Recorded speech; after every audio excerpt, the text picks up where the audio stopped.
It is rolling. We got sidetracked talking about In Flames. Oh, right. So, what was the band called? Something Prophecy? Yeah, something like that. It was the Halo effect. Oh, yeah. Good name. I'm not sure exactly what it was, but apparently it was a Rush reference of some sort, which I support, but I don't know. I can't really dig deep enough in my mind to figure out what that was.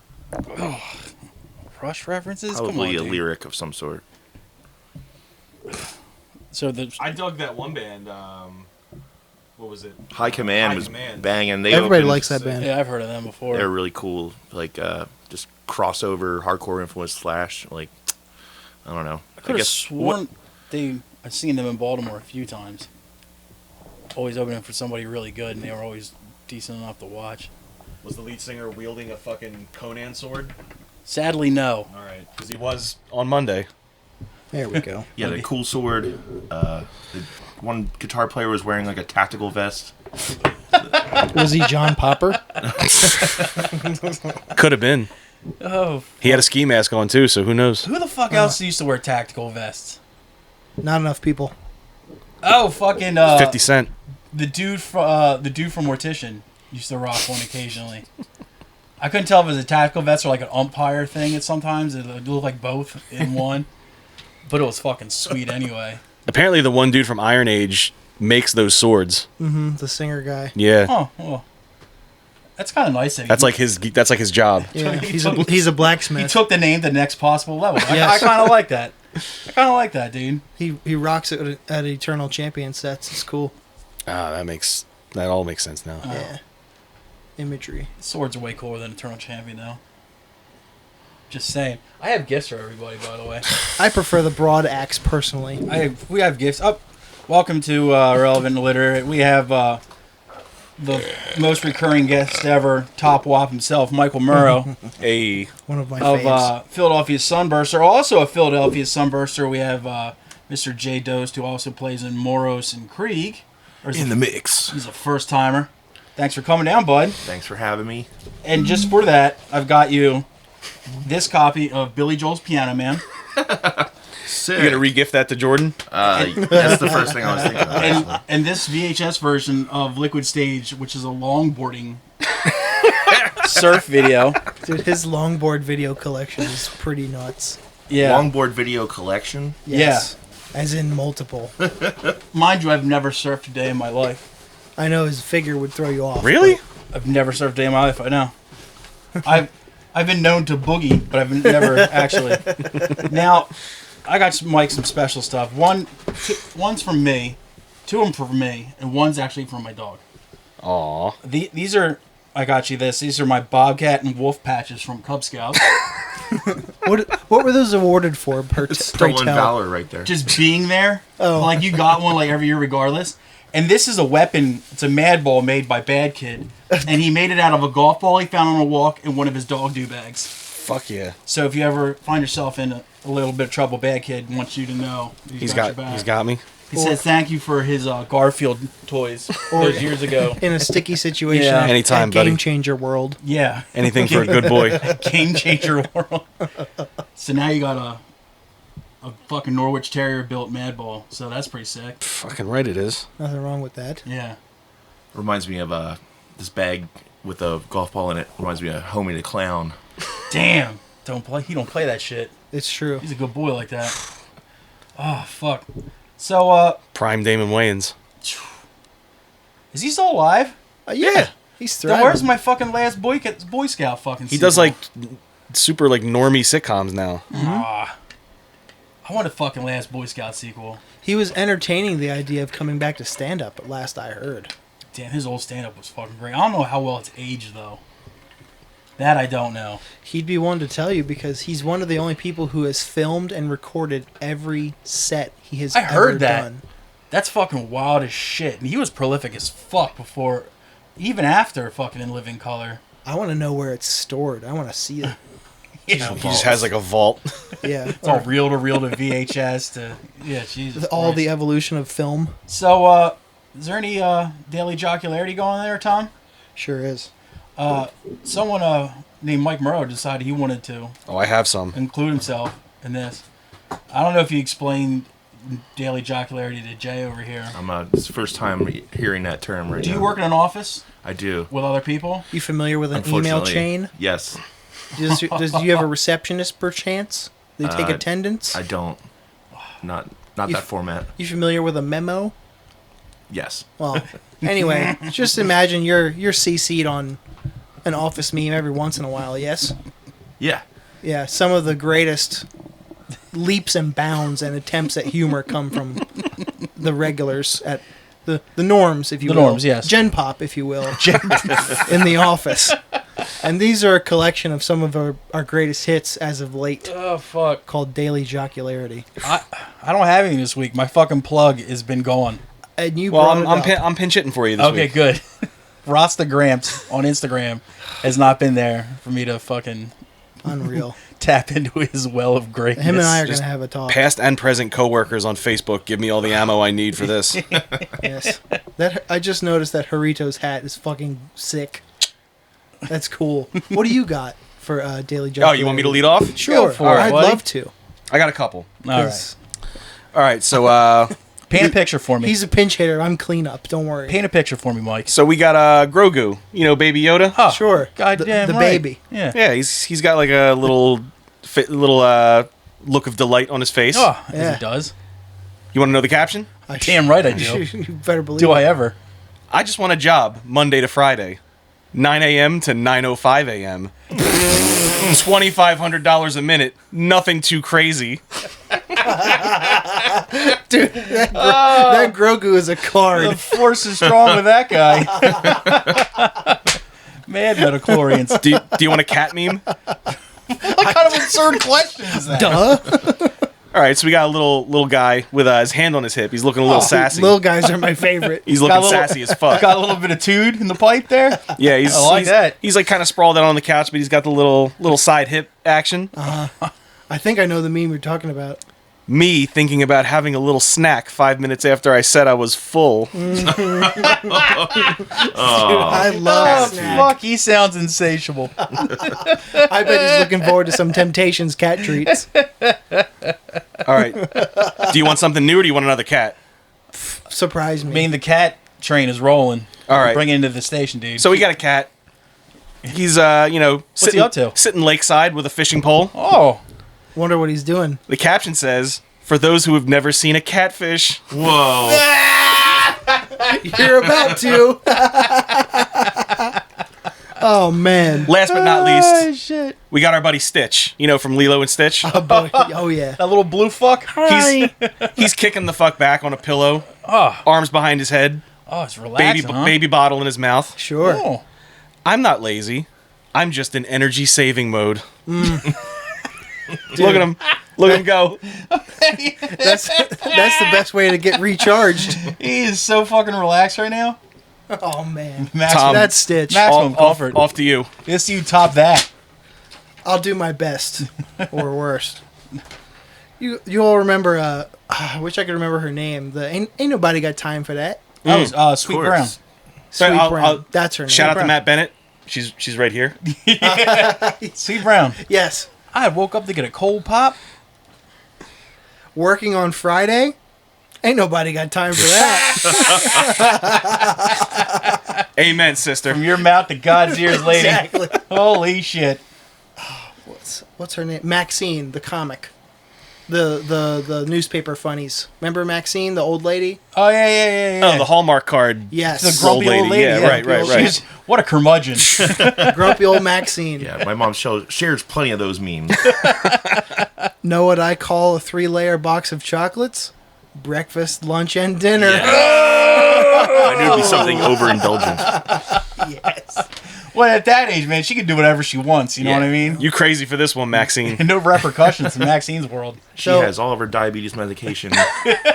She's got her pill box lined up and ready to go. So on the next upcoming Monday, I want to give you some Monday motivation to bring into the office. Is there Garfield in it? It's No, he motivate- hates Mondays. He hates Mondays. He would never. He do anything avoids to them. Yes. God gave us Mondays to punish us for what we did over the weekend. Oh man. Don't they Repent ever. for your sins. And I went really far back to get some of these. I got some Christmas ones. Ooh. Holy shit, dude. Tis the season. Here's a zany one with Santa with his pants down, standing over the chimney, dangling the mistletoe over his member. This is a little too fucking. It's a little spicy. I didn't know there'd be ribaldry. It's only 6 p.m., man. I get these at work. Oh my goodness! Well, someone call mistletoe HR. implies you're allowed to be a little bit more horny during Christmas True. season. It's true. And if you're standing there, looks like I gotta give you a kissy. It says, "Take that, HR." It's Santa standing over the chimney with the mistletoe in pole position, if you will. And there's 2 reindeer standing on the roof saying, "Great, looks like someone spiked the eggnog again." They sure did. Damn. Santa's up to no good. With what? Spanish fly. Blue chews. And this one is Green Skittles. This one is Santa Claus face to face with Rudolph. Oh. And the rest of the reindeer pack are behind them, Sounds like trouble in the workplace. laying on the ground. Yeah. You would say that. I would. Because I did. they're Trouble is they're afoot. eye to eye. Rudolph is looking down his nose. And he says, "They want to work from home." 2023. What are Waka you gonna waka. do, huh? And one just for today. Oh. It's Steve Harvey, like with a nice TV Family Feud smile America's like this. Dad. He's got a nice beige suit on. It's brown Shark- pinstripes with green, Shark skin. white shirt, green tie. Sunday Nice. best. Happy Friday! Exclamation point! Exclamation point! Oh wait, it's Wednesday. They got us. Fuck. He got us. It is Wednesday, Steve. In my work week, Friday and my work week, not your mama's work week. That's the daily jocularity I brought. You want an encore, Tom? Oh shit. Boy, do I. Oh shit. One more meme. I hope it's One fucking, more. I hope it's more Steve Harvey in his fucking huge. Look, short it's suits. like all the band members I'll have do you left one the better. stage. dressed like Harvey Dent. I'll do you one better. Oh. It's the Geico Gecko. Ah. Bless him. Caption reads, "Just saved a ton of money on my car insurance by switching to reverse and leaving the scene." Dude, his premium's not going to go up at all. Oh no. Holy shit, he doesn't give a fuck about laws. The laws of man don't apply to geckos. No, not amphibians. Oh, fucking what a- Christ. Sorry about that one. No, As well. sorry for what? Jump the shark. It's an Oh, my it's an God. encore. It's like all the band members have left the stage, but all the house lights aren't on yet. I wonder if they're going to come out again. Metallica didn't play Enter Sandman yet. What the fuck is going on? You think they'll play You think another? they'll come back? I hope so. Think Andy Williams will play Moon River? That's the second encore. Before I go any further, Oh. I've got phone calls to share. Oh, on the air. shit. You want to... Oh, the hotline. The hot Yes. take hotline, dude. The hot take hotline is in full effect. Do you want to Fuck give that yeah. number out, dude? I do. If you have anything to say, any hot takes to give us, you don't have to give us your name or nothing. I'll put it right here in the video. Thank you, Mike, for holding it up. That is 302-316-0096.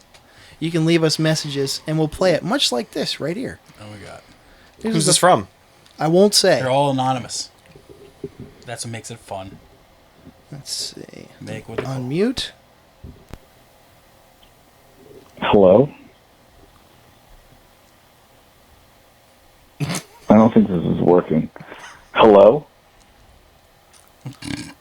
Hello? I think I just called this from my shoe. Please call me back and let me know. I'm talking into my shoe. Please, help. This is my shoe. So it's my dad trying to set his voicemail up? I wonder who that It was was. someone who got a free subscription to Sports Illustrated and got the sneaker phone over there.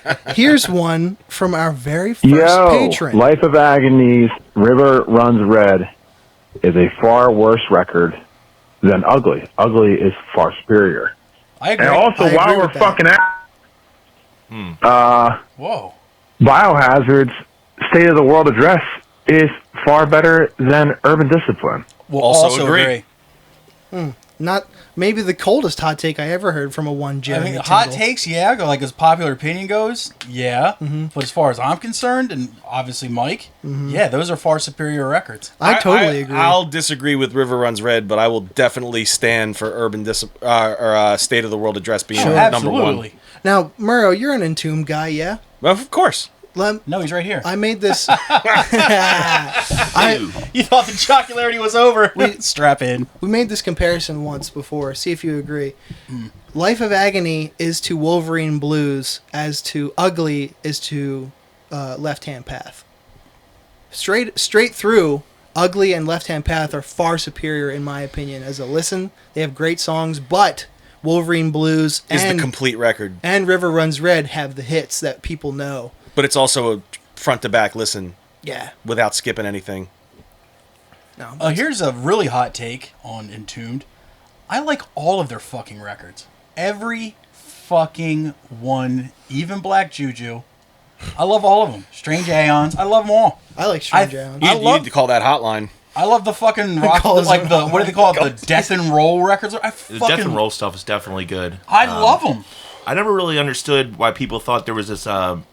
I mean, maybe a lot of people in different circles talk about Wolverine Blues over the other two records, but I always thought it was universally loved. I mean, I like Clandestine more than yeah, all of them. Clandestine is definitely my number one. Like the first one I heard was Wolverine Blues, but I remember Same. people at the time saying, "Oh, it wasn't like it." People liked the old stuff better even back then. People looked at like Wolverine Blues like it was a sellout record.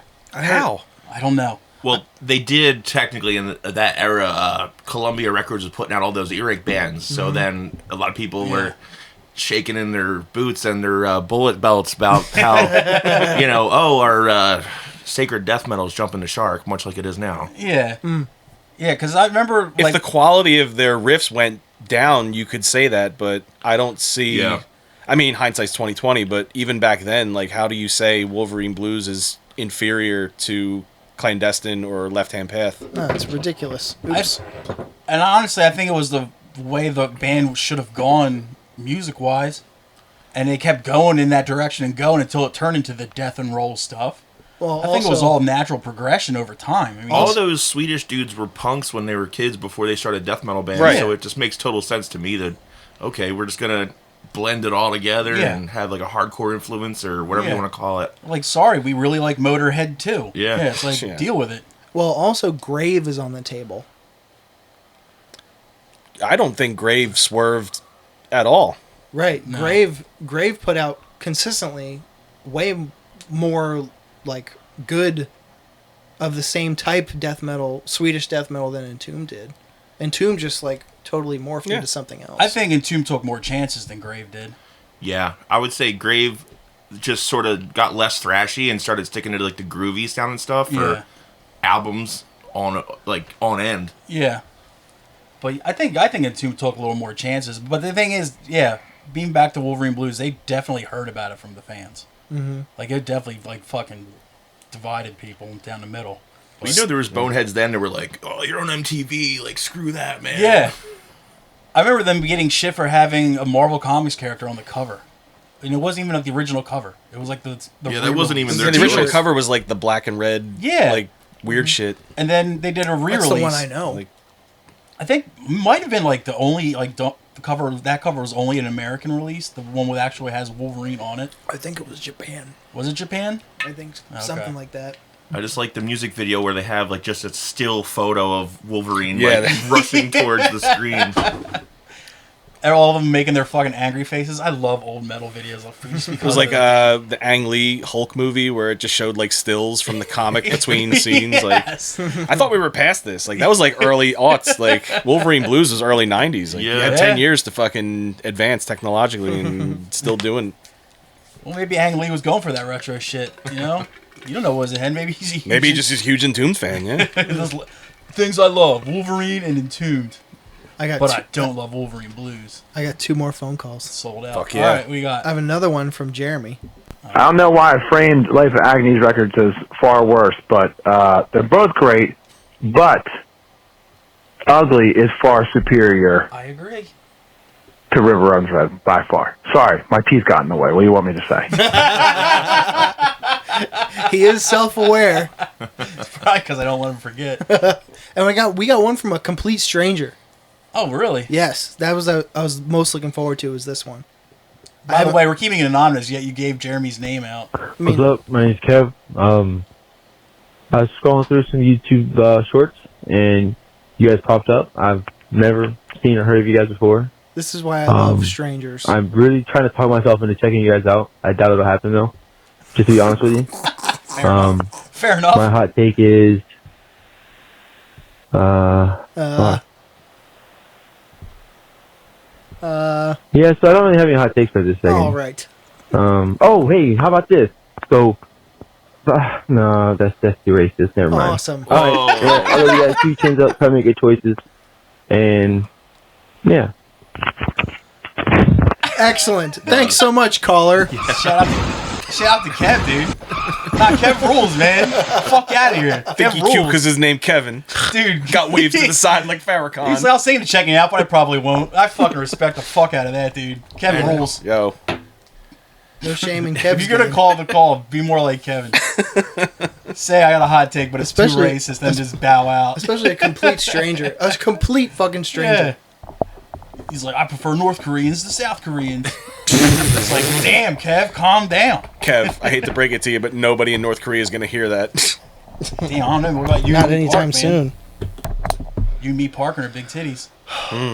Oh. Speaking of big titties. Yes. That's what's up. We have a regular... Fuck, Mike. God damn it. We have another regular segment which involves love. Everybody loves love. I mean, we've all been in love. Some of us are in love. Not me. Anywho, when you fall down the rabbit hole that is Instagram, there's an even bigger rabbit hole to fall down, and that is just to look up any random porn star on Instagram and read her comments under her latest pictures. And you'll find... It's a rabbit hole, my friend. The best stuff ever. And you will find a thing we call... the language of love. Another thing I think Mike said he brought stuff in for. I got some fucking doozies. Boy, does he. Well, do you want to go first? You want me to go first?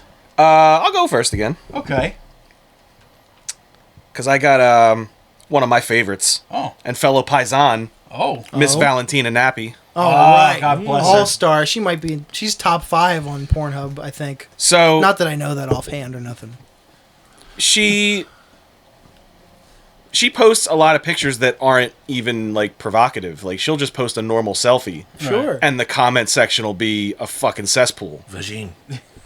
Pretty much. Please show Bob Bobs. and Vagine. Please show Bob's. I'm going to preface this one with I did not have to click see translation. Awesome. Oh. Those are my favorite kind. This is 100% English as my first language. Dude, nothing like a homegrown dum-dum. K Tiki 1298 posts. Here's the picture, by the way. It's just a normal picture of her. She's just chilling. Looks like anybody. Oh, yeah, just, a little cleavage, but tasteful. Yeah. All right, K Tiki 1298. The thought alone of being with someone so you and involved with you in the most simple ways, Sharon's a smile trying everything you cook, seeing you dressed and undressed, knowing particular things are for me, ... A kiss, singular with more passion than the surface of sun. This is a love letter. This guy's fucking good. He's a poet. Way with words. I don't know, my pussy's wet. Way to go, K-Tiki. One Marcus Ulrich 03 replied, Oh. LOL. It is funny. Yeah. I always do that shit out loud. Dude, that Marcus is always one to call out a funny thing when he sees it. So he's a fun-loving guy. I shouldn't open with that one. That was the banger. Yeah, that was good. Damian Messi 1656 writes, when I get money, I will come to you and see if you will challenge me. Whoa. Wow. I hope he gets money and just comes to the States and just squares up with her. Let's fucking go. And the last comment I caught on this one, Lolo_locks posts, I wonder if he's a juggalo. damn, you sexy, eh? Hands in the air emoji. Hell yeah. Dennis's favorite. Tacos? I gotta respect that. He shot his shot. Oh, fuck, dude. That's Oh, cool. wait, there's one more. Oh. Menfloza writes, "Don't mind me," and then in all caps, "Woof woof woof."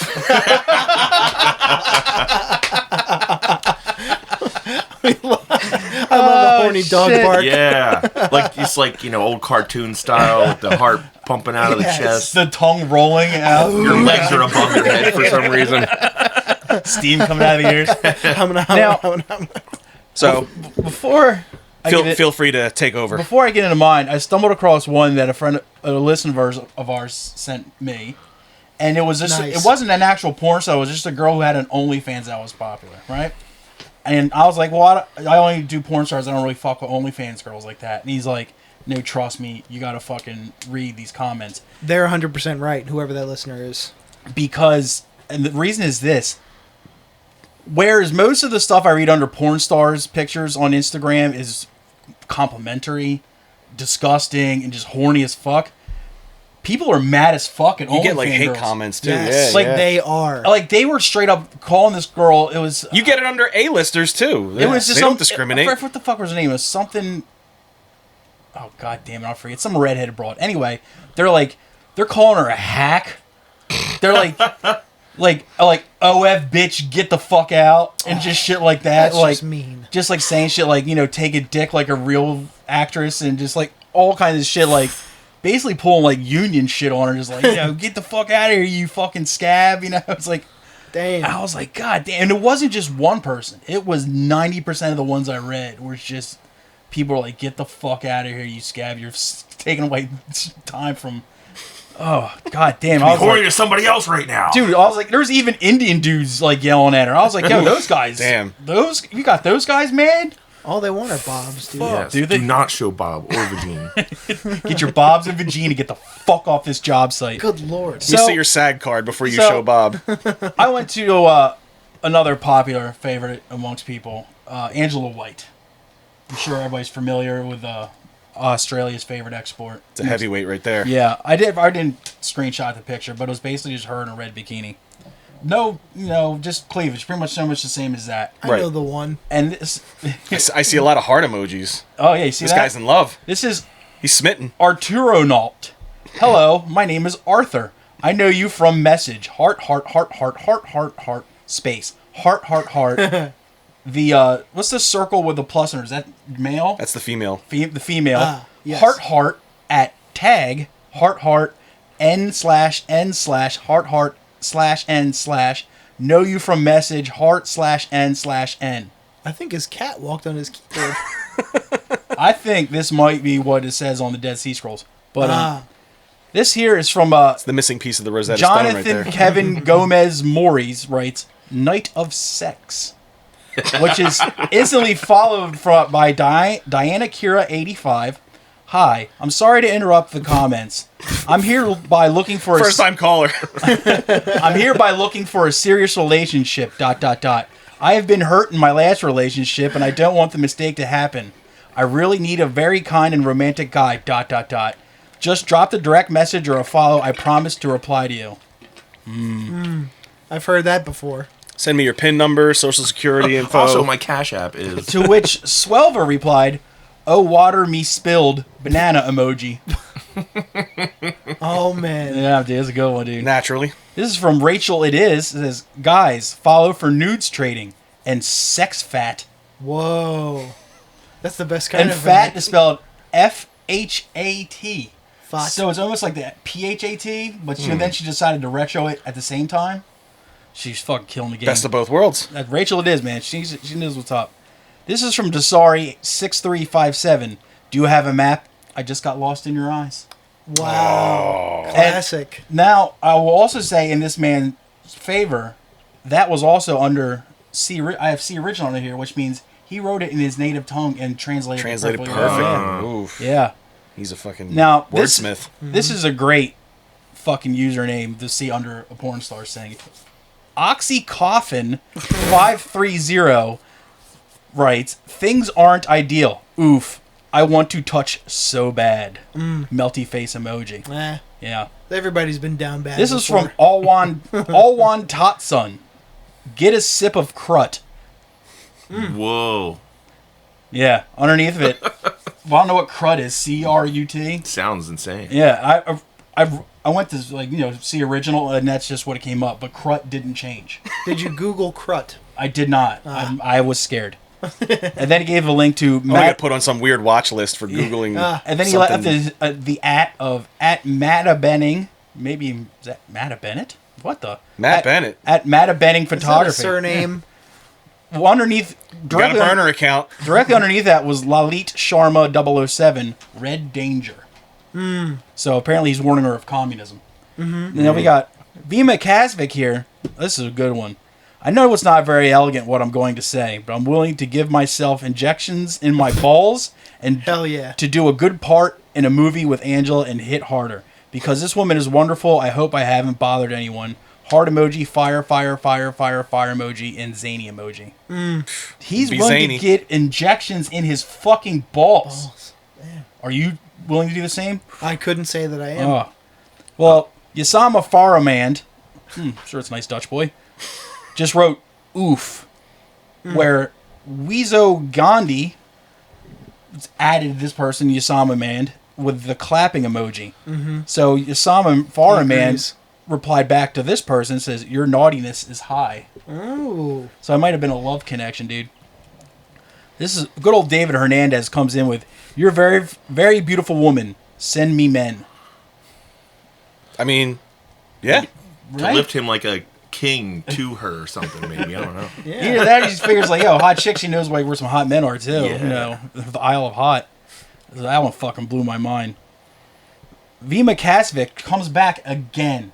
This is the same person from like 3 comments ago. He's persistent. Even if to shoot a movie with you, I had to inject myself in the asses, I would do. This dude is all about injections, dude. And he's taking He's fucking killing the game, dude. He's clearly been there before. taking PEDs in the balls Now- and the ass. This one here is just... This is causes great concern. I hope Angela read this. This is from As Alejo... they all do. Alejo de Jesus Samaria. Angela, you are beautiful, graceful. Talk to me on Messenger in this account. Certified with the blue seal. Stop porn. They only use you. You are precious and valuable as a woman. Talk to me on Messenger. You Milady. think she will? Very concerned, Probably. dude. Tips Fedora. C. Silvera says, how are you to donate a new laptop and PC, both high-end, for a 25-year-old lover of virtual aviation? Hell yeah. Also being a DJ of equestrian artistic gymnastics, having Asperger syndrome from Uruguay. And then he has a PayPal link. He's So- why he's asking for money because he's spread too thin with all his hobbies. So it says Pick here, one. she wants to donate a laptop or a PC to this guy. He's a 25-year-old lover of virtual aviation. Loves flight sims, dude. He's going to be a fucking pilot, dude. This might be Muhammad Atta. It's a PayPal link to open a flight simulation school in that Ugandan village from last week. Yeah. He's also... they needed- But he knows that's not going to make him money, so he's also a DJ of equestrian artistic gymnastics. Right. That's fucking horse water polo, dude. That's sick. Damn, And curling's an Olympic sport. And he's from that isn't? Uruguay and has Asperger syndrome. Not Asperger, Asperger. It's a different syndrome. It's rare. Very dangerous. Much more rare. Yeah. This is from First 2244. I am a very rigid stud. How many handsome people from Alexandria? Virginia? I don't know. Or like the old school Alexandria from like back in Europe? I don't know. We'll never Retha know. S just said, anyone untrusted, DM me. I'm just asking for Russians. We can guess where this person's from. This is Musu, who says, your bob's so dig. And that's right. Her bobs are They dig. are so dig. They're very dig. Heart emoji. Closing with a natural, classic. Yeah. All natural too. Oh, there's more. Alexander Lodge says, Of course active there's on more. Facebook 1 hour ago, Angela? Question mark. Fucking very Called inquisitive. out. This one here is very deep. This is from Masala Rati. All right. It says, very pussy. And right underneath that, Jesus this is Christ. from, I know this goes, dude. Why? This is from Itzargo Harabariro.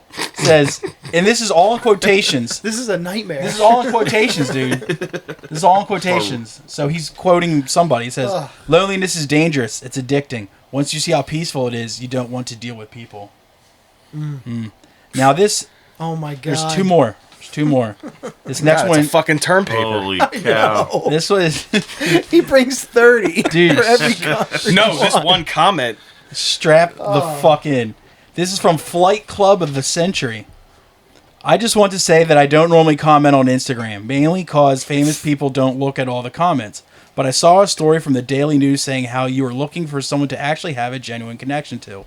All I have to say is, with your previous career as an adult actress, you have to just watch out. A lot of guys and or people are just going to want to have proof of just being with you, if that makes sense.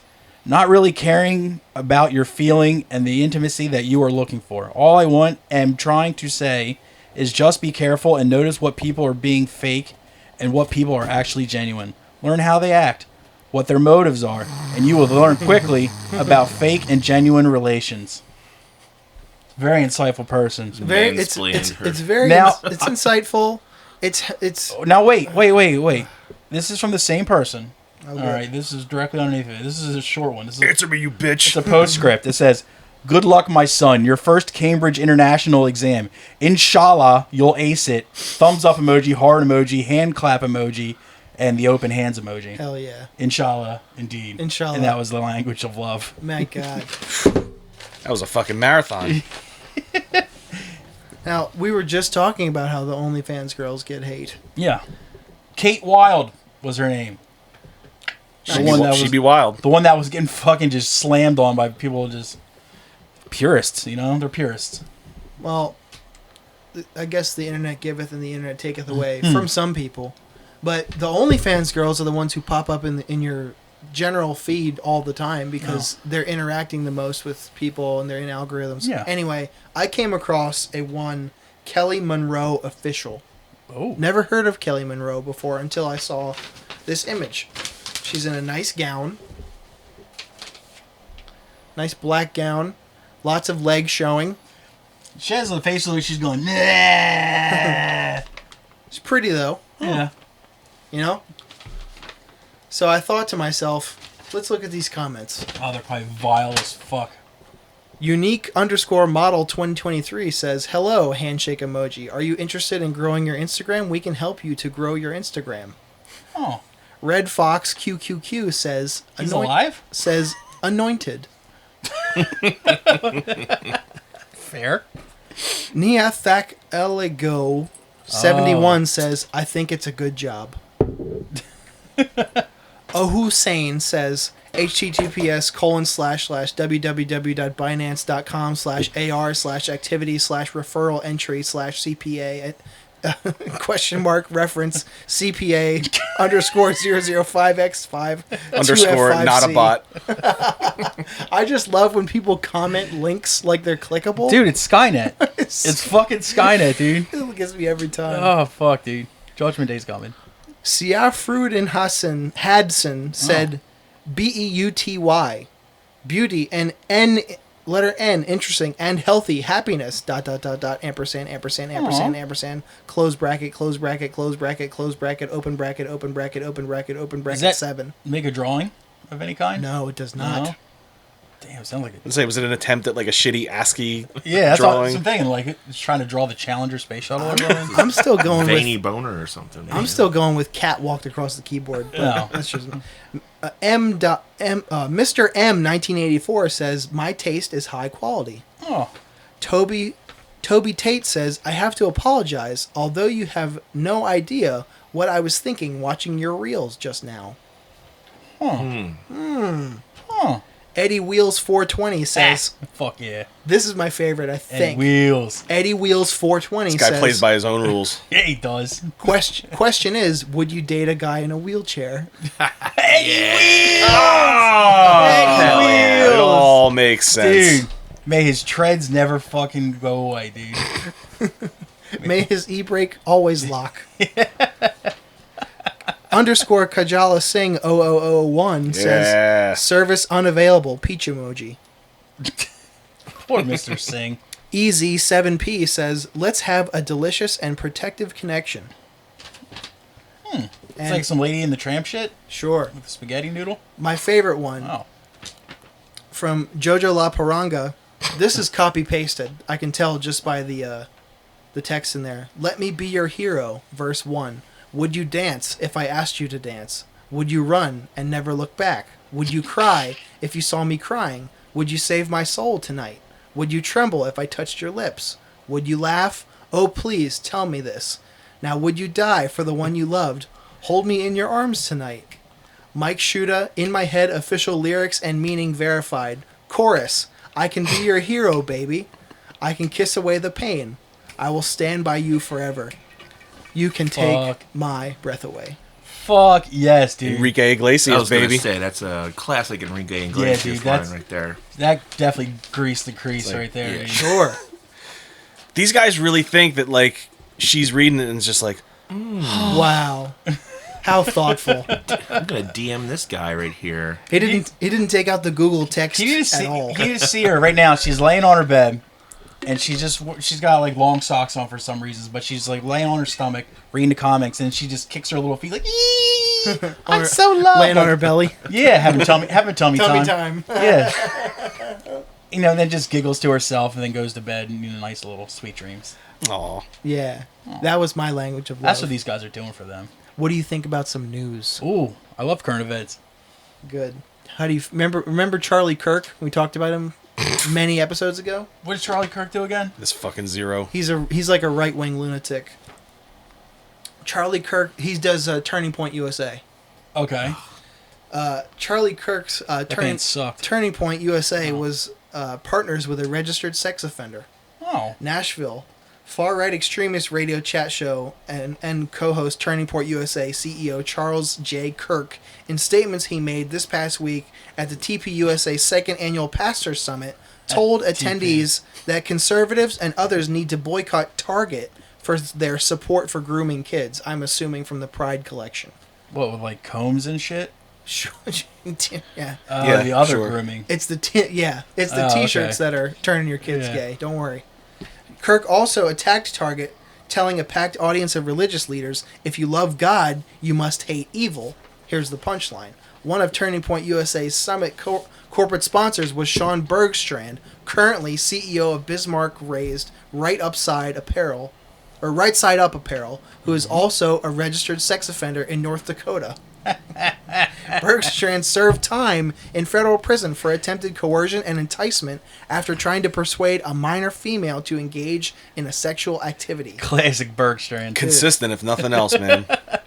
They told TPUSA TP. that he was Kirk said he was not aware of this incident, but emphasized as an exhibit sponsor, Bergstrand was not a speaker, organizer, or professing doctrine from the stage. Kirk, who decried the sexualization of children at his pastor's summit, responded on Twitter saying, "What a joke. Let me set the record straight. First, I've never met this person. He's one of our many exhibitors at the event. He's not a corporate sponsor, but rather a small business trying to market his company."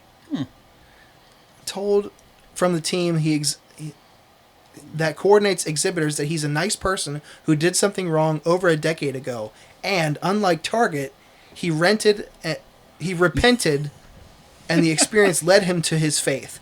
Good for him. That's the gospel. Huh. See, what he should have done is like, yo, and I bet you he fucking got that young girl from Target. Just fucking flipped around and made him prove his own point. Nah, he didn't think It's like, that yo, far ahead. Bergstrand, Target shopper, dude. He's trying to fucking throw us off his scent. That's where he got that little girl. Damn. Rolling Stone magazine coverage of his group's new crusade. First of all, it's not my turning point. Kirk insisted on his organization. It's our the turning- Lord's turning point. Oh. Jesus Christ. He added, I am both a Christian and a nationalist. But most Oof. importantly, I'm a Christian. Nationalist. That's Charles J. Kirk for you. CJ! I fucking love it. Partnering with fucking pedophiles to say, yeah, Target is bad. Dumb fuck. I'd like to thumb through his black metal record collection. What, man? Varg has some cool shit to say. You'll find some lost prophets in there, I bet. Get some lost profits. Yeesh. Some saves the day. Let's see. A raccoon was euthanized after a Aw. woman brought it to a Petco in Maine, This is sadder than the fucking child grooming. and other customers kissed it. In Auburn, Maine, a raccoon in Maine was euthanized and tested for rabies after a woman brought it into a pet store for a nail trim. Poor and little fella. And some customers kissed it. He just wanted to glow up. Right. The raccoon tested negative for the disease, and there is no rabies test to the public. Maine Department of Inland Fisheries and Wildlife Spokesperson Mark Laddie said this Sunday. However, raccoons are one of the most common carriers of rabies, and bringing the wild animal into a pet store constituted an unnecessary risk to the public. So I'm pouring one out for this raccoon today. I'm getting That's so messed up. right. Yeah. What's his name? Oh, Mr. Pockets. I'm pouring one out for Mr. Pockets Mr. today. Pockets, dude. The woman who has not been identified by authorities brought the raccoon to his pet store, the wildlife department said. She was seeking to get the animal's nails trimmed. Several different people handled the animal. Some kissed it. The store manager asked the woman to leave and contacted the Maine Center for Disease Control and Prevention. The raccoon was then tested for the disease, which came back negative, but necessitated euthanizing it. There is no non-lethal test for rabies. That's the problem. Damn. fuck you, Maine. Yeah. That's why you're all the Damn. way up there. This Petco manager sounds like a total piece of shit. That's what I'm saying. If people are kissing this raccoon, I know. that's on them. The raccoon could have Look been at a him. fucking mayor. Can you feel that poor raccoon who Look. wants to get his fucking nails done, look good? And he gets fucking... Oh god, he's You like, don't want to snuggle up with that little guy? Look at him. Look at his Looks little like a stuffed hands. you don't animal. want to shake his Silly little guy. shake his Right? little hands. I want You ever see them when they pretend like they're washing their hands? Oh fuck, dude. I want to give him a little Game Boy. There's a lady who lives around the corner from my sister who has not only a raccoon but a squirrel. Greatest fucking animals ever. That's pretty awesome. I mean, all right. Last year, I had a raccoon family break into my attic, and like I had to like get exterminator to get rid of them. We got rid of them. What's the word? Humanely. We didn't Yeah. kill them or nothing. But I didn't want to kill them either way. I was like, just Yeah. get these fuckers out of my house, please, because I didn't want to catch any bugs. But Yeah, but he did it all humanely. They come in, they box them up, take them away, let them out in the woods. people were kissing this damn thing. Yeah. Clearly, Makes sense. clearly he was running a political Can you campaign. imagine the fucking turmoil he had in that day, though? This raccoon... He goes into Petco. He's getting his nails done. He's got his fucking feet up. He's ready People for are an appearance. kissing him.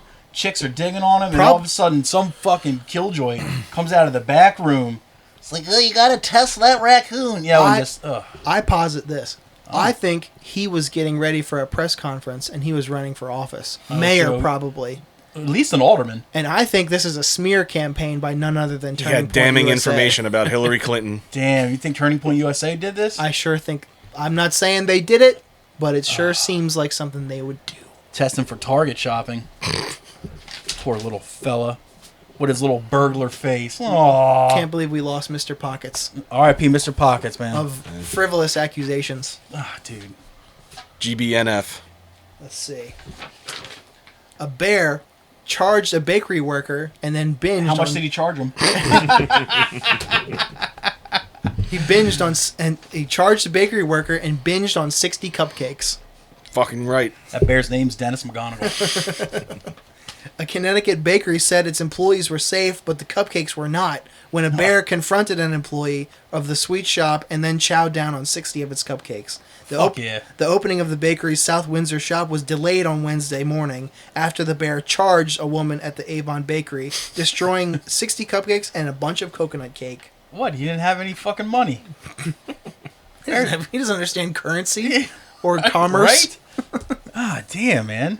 Owner Miriam Taylor said the shop has a loading garage in the back of the Avon shop. An employee named Maureen was loading the transit van when she looked up and Class saw Maureen. a bear. All of a sudden, we hear a screaming bloody murder and then yelling, "There's a bear in the garage!" The employee Overreacting. ran for her life to get away from the bear. Allegedly, the bear moved one of the bakery's refrigerators in front of the door and stunned workers who called 911 for help. This is already such a better premise than Cocaine Bear. Like I would watch this Cupcake movie. bear. Because I could see myself doing these, actually. I would watch this dramatic recreation in a fucking heartbeat. Yeah, this is more likely than me doing coke with Ray Liotta. Never did I think I'd say this, but we had a bear come into our bakery and charge one of our ladies. Taste by Spellbound said in a statement on Facebook. The bakery posted on Instagram that they had to rebake their cupcakes for the Avon shop and bring products from another shop, bakery, due to the incident. The owner posted posted a photo of half-eaten cupcakes spilled on the ground. Oh. But how do you know like he wasn't just going to come back later and sweep up? Yeah. You know what I mean? It's viral marketing for Cupcake Bear in theaters this July. Dude, they put a rush on Dude, they production. should really throw this into a rebranding of their store. And like have him be like the fucking guy. Yes. It's like, yo, we're now called Bear Cupcakes, Mascot. and this is fucking Jangles. Fucking another missed opportunity. Cupcake Bear. He's gonna take a swipe at high prices and give you a nice, fairly priced. We maul the competition. All right, last story. Two things. Oh, Dennis. what? Last week you asked me for more darkness. Yes? Oh, no, I don't know, man. You kind of fucking brought it there with the putting down of Mr. Pockets. Murro, you're a fan of a follow-up story. Yes? Oh no! Oh no. If those pigeons Is the pigeon okay? Yes. Oh god! The British Columbian pigeons are okay. Okay. They're free for now. Free Boosie. Lauren Boebert quoted by saying Dream girl. Bobes. he doesn't need help. She intervened in Show Bobes. Marjorie Taylor Vagine. Lauren Boebert intervened in her son's 911 call. Wait, what? Yes. I'm sorry. I stepped on that one. Go ahead again. Lauren Boebert Uh-huh. interfered with her son's 911 call. She didn't raise no snitch. Garfield County, Colorado. They hate Mondays. It's like, yeah, there's only a 6-day More work. than just that. 6-day week. In a series of 911 Strict calls lasagna laws. in December, one of Congresswoman Lauren Boebert's sons called 911 saying his father and her then husband was throwing him around the house. Boebert's son, who was not specifically identified by name or age, called at 6:46 p.m. Bobert. What about how big? According to records from the Garfield County Sheriff's Office, Who has Boebert's son connections to Abu Dhabi. is heard crying and breathing heavily as he tells the dispatcher, Pussy. "My dad's been fucking throwing me around the house." The dispatcher then asks Boebert's son for his age. The boy states, 32. He repeats, "He is just like throwing me around the house. I don't know why he got mad. He just started yelling and he started throwing me." The dispatcher asked the boy if his father, who he later identified as Jason Boebert, is being physical with him. The boy replied emphatically, "Yes, he was throwing me across, and he's calling me a psycho." He then tells the dispatcher that he's in the driveway of the home, but he's going to a nearby farmhouse where his mom, Representative Boebert, is staying. He tells the dispatcher she's there because his parents are, quote, having problems. He asked his dad to throw him to the next door neighbor's house. He would have gotten there a lot faster. 9 minutes later, Boebert's son calls again. When the call begins, a woman's voice can be heard in the background yelling, "Where are you?" This time, the boy again tells the dispatcher who he is and says, "All I wanted to say is me and my dad were starting to yell at each other. He didn't really get physical with me. I was just overwhelmed." That's when you can hear Boebert say, "Give me," and she begins talking to the dispatcher. "Hi, I'm the mom. Okay, so there was an argument over dinner. I understand you guys got to come and talk to them. I'm down at our second location." Boebert tells the dispatcher that the boy is okay and is with her at the farmhouse, that her son's father is at the regular house. The dispatcher tells Boebert that officers are on their way to the farmhouse. Boebert pauses briefly and tells the dispatcher he doesn't need help, but then says the officers can come. Well, let's see. Below is a small snippet of the phone conversation. Service log with the officer description. An officer wrote in the description column that Jason Boebert claimed he told his son to go to the farmhouse and shut the door on him. Jason reportedly told the officer maybe the door touched his butt on the way out. How old is the kid again? Didn't say. Don't let the door hit you or the good Lord split you. Exactly. In response to this story, Lauren Boebert sent KRDO the following statement: "The safety and well-being of my family are the most important things in the world to me. We've had some tough times and heartache. I've taken action to ensure there are better days ahead for all of us." Boebert announced on May 16th recently she filed for divorce from Jason, citing irreconcilable differences. You know why she really divorced him? Because he didn't shoot the kid. He just threw him around. It's like, we're a gun household. Or an open carry household. I don't know. Is that Hey, the Bobes is available. Yeah. Ooh. She's on the market, baby. Oh, We can fix her. do you want me to... Wait, are you telling me you think I should move to a place called Garfield and marry the Bobes? Yes. Boys, this podcast is I don't see. over. I don't see what could go wrong. Later. Me and Bobes. Yeah, if you think of the open carry thing spread to the kid, the dad wouldn't be getting away with that shit. In this house, we don't dial 911. We just clapped that. Not even on each other. We just clapped that Beretta. That'd be fucking great. Oh, Bobes. What a silly goose. Yeah, that's what I had for the Oh, news good. today. I like that. You see Lenny Dykstra was tweeting at her?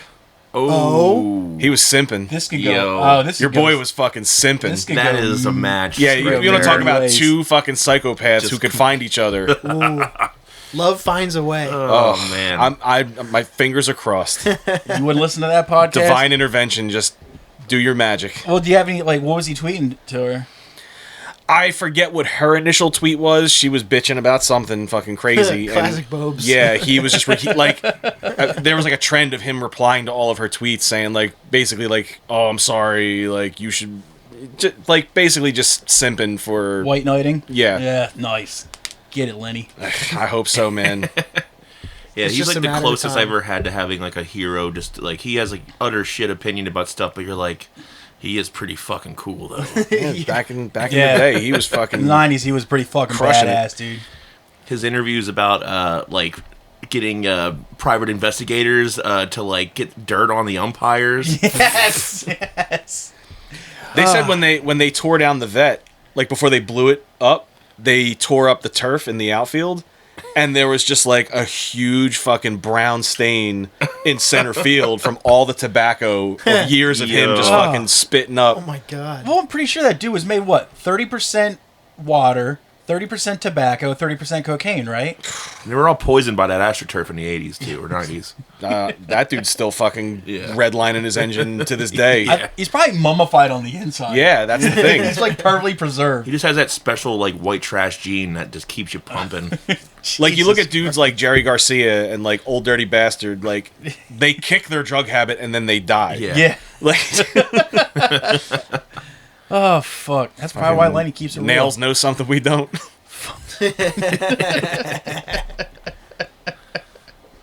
Oh, fuck. I remember one of the first Phillies games my mom took me to. She was enamored with Lenny Dykstra. So much. She was He was a heartthrob back in the day, entire man. time. And that was the first time I saw a man scratch his balls. That wasn't my father. And my mom just couldn't take her gaze away from him. I was like, Jesus Christ, Deborah, keep it in your pants. Then I ate ice cream out of a little helmet, so then I was good. Shout out to the ground round. Oh, shit. Yo, Birthday Sundays you get in the baseball helmet? definitely. Son. Oh, God. That was the exact same game. It was one of the first games I went to. I got spit on. I think I was still in single digits too. I don't even think I was 10 years old yet. And we were up in the nosebleeds because that's what we could afford, and it was $1 dog night.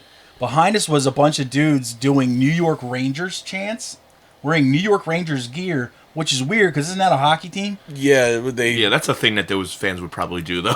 But they were just going "Let's go Rangers!" They got turned let's away at the go." Flyers Yeah, game. maybe. And just kept saying it over and over again. And I was just confused because I thought, even though I watched baseball when I was really little, I thought they were from Rangers from Texas. And I was they're staring at these guys, what, just staring, like a little kid stares. And one of them was what the fuck you looking at? And just spit on me. And my mom just all right, let's get out of here. And then she got a better view of Lenny, so. Classic vet stadium nosebleed God section. damn it, dude. I used to go there unsupervised. We would just have a group of me and some kids from the neighborhood going to the Veterans Stadium on a Friday night for $4 tickets or something. Yeah. And just walk the stadium doing hood rat shit, sliding down the railings and stuff and just, throwing things at people and whatever, making fun of other kids that were there. Dude, Good times. I saw so much great shit at baseball games. I just wish I liked baseball. But I think no matter what, no matter how boring I found baseball, I was always entertained going to the vet stadium. Jesus Christ. Hot dogs that were delicious. Ice cream in a little helmet, and then just people fighting, spitting on each other. it was just vomiting. constant It was fucking cool. fucking brawling in the stands. The whole Fighting at a baseball game is pretty insanely awesome energy if you think about it. Just you're bringing really- that shit to the game. It's so rare nowadays because things are so much more controlled. things didn't really get broken up back then either. Nope. No. especially up in the nosebleeds. It was like a lawless land. Like security wouldn't go up there, and it was just funny. You would watch fights. Like I was even watching when I was in like my early teens. Yeah, they'll tire themselves out. They did. They would Videos of fight. people having sex up there. Yep. They would be fighting, and then all of a sudden the fight would stop, and they would just both sit back in their seats. And you're just like, this is super awkward. Go back in their corners. Like fucking And they boxers. weren't even like far away. Like it was like the guy you were just pounding on is sitting in the row in front of you, and then like they didn't. It was like nothing. Like all right, mate, we're done now. I was like, fuck, this is wild as shit. That's why I knew fucking Philadelphians were a different goddamn breed. Stay my ass in Newcastle County. I mean, it's not only 100% Philadelphia. It's a very common area for outsiders to go to and It's true. be a part of the vibe, if you will. Probably quite a few Delawareans and South Jersey people there too. South Jersey, Delcoans. Yeah. Sure. Delconians? Delconians. I mean, whenever Delcovians. whenever some wild like white Dickheads. trash shit hits the news, like some shit goes down at like a stadium event, it's always somebody from South Jersey or Delco. Like they'll show the person's mugshot, like, oh, this person did this. 18-year-old kid. Yeah, it's some 18-year-old from Delco with like 3 teeth, or it's some kid from South Jersey with a fucking like Italian boot fucking pendant around his neck. Even though it's in January, they're still just wearing a wife beater. Can't beat me, though. That's pretty much all you need to say to somebody sometimes to diffuse a fight. Back in those days, it's different now. My dad's a lawyer. Of course he is. Oh, fuck. All right, Tom, is it time for a game? I believe so. Oh, shit. Uh-oh. You guys want to play a game? Yeah, man. I need to Jim- stop looking at this Hobart fucking picture. Yeah, I'm here. getting bricked up just fucking. I'll take it. Now, Dude, things I would let her do to me. It all involves tinkle. now, Murro, I don't need to explain the rules to you. You know these. Yeah. You know this. Is this a well. game I've played before? It is. Quite possibly. Jay, are you a listener of the show? I'm not a diehard, but I'm not going to front. I listen to a few. I know the ins and outs of a couple aspects, if you will. Well, this is a game called Is It Euro? Fuck yeah. I know this one. As a musician, someone who's been around in the scene, if you will, you know that there's some dumb band names out there. Absolutely. And there's a large concentration of them from our brothers overseas. Yes. So I have a list of band names here. 20, And in fact. The objective is to tell me if they are or are not Euros. All right. If you can narrow it down to where they are from, be it a European country, or if they're from the States, you can narrow it down to a state. You get a bonus point. I for did that. so uncharacteristically well last time that he's hiding his sheet so much better this time because he thinks I cheated. I like shit. to write on it too, so I have to keep score. He's got a little pop-up podium. You did win last time, right? I don't know Probably. how the fuck I did as well as I did. I think, haven't you won multiple times? Probably. I only played one time. Oh. I could have sworn you Only did more once? than one. Yeah. Oh, you did the listening part. I did the listening party, but I only played once. That's what it is. All right. You gotta play. Shout out to Car Door Dick Smash. You gotta play him that song on the way home, dude. Christopher Columbus is a dick. Sample game is on point. Oh my Dude. god. All right. You ready for the first one? Let's go. Hideous bitch. That's got to be Euro. Not I not, do- not Euro. Euro. They are not Euro. Fuck. Florida, then. Florida. Yeah, I'd say Or United Midwest, States, Indiana. United States, Ohio. Okay. Japan. New Zealand. Fuck! Oh, okay, shit. Man, my brain went somewhere That's- else. Okay, very American outlook here. I was thinking the States or somewhere else besides the whole here. globe, baby boy. Okay. Ah, it is a real place. You know Yes. what fucking throws me off about? What's the genre? Grindcore. Here's the thing, though. They're called hideous bitch, but they're from New Zealand. Do ugly girls? The hideous bitch. Do ugly girls exist in New Zealand? There's Probably. definitely some sort of fucking kangaroo fucking bitches over there or something. I don't know. I don't know, man. Arwen of Aragorn's from over there. There's probably some fucking hags out there, man. Did you just fucking Middle Earth that shit? Holy shit, dude. Yes. Some down under hags. If you don't get this, Some Sheilas. I'd be shocked. Okay. 420 stomp. Oh, definitely from the United States. Okay. Not Euro. Okay. Not Euro. You're all correct. They are not euros. I don't think 420's made it outside of the States, has it? Yeah, that's a good point. I'm not sure. Maybe Canada. You know, they got the whole. It's probably limited to North America. Amsterdam doing their thing over there with the weed, but Right, they're just fuck like. Fuck it. They are from North America. Yeah? But where? Ooh. 420 Stomp. Can I get a genre, please? Groove metal. Ugh. Oh. Colorado. Texas. Damn, I was just going to say Denver. Fuck, he beat Texas, me to it. Colorado. I can't go hyper local with this. You can try. Birmingham, Alabama. Middletown, New York. Oh, why didn't I think of New York? They have some boneheads up there, you know. Yeah, they do.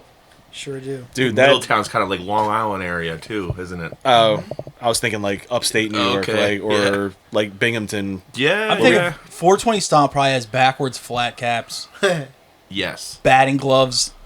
We played a show in Binghamton where, who was that kid? We nicknamed him Tum Tum. There was some. He is wearing He had the Three kabuki Ninjas mask, and he would sit like crisscross applesauce in the middle of the pit, and then like out of nowhere would just like spring up. It was and like just start You told me about this guy. and it was just the most start new fucking, metal like, shit I've crowd ever seen in killing my the shit out life. of It was people. awesome. He tackled me into Alex's pedal board and sliced my hand open. Oh, So man. shout out to that dude, whatever he's doing right Dude, now. I think you texted me like the next morning, like telling me about Tum Tum.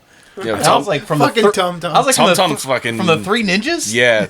Tum Tum ain't no bitch. I felt patronizing trying to get a picture of him because he's just doing his thing, but he was definitely weird Well, he as was fuck. doing like the Mick Foley, like sitting Indian style on the floor, like slapping himself on the head and like What a hack. shit. Tum Tum is a hack. Binghamton fucking rules. Yeah, it's definitely low key one of the most like ride or die spots you can hit up as a We've band. never played a bad show there. No. Played a great show I played there. only bad shows there. First time I ever played there was with my old band, and we were just playing at some bar called Fitzy's or something. It was an Irish bar. And It's a funny name for an Irish bar.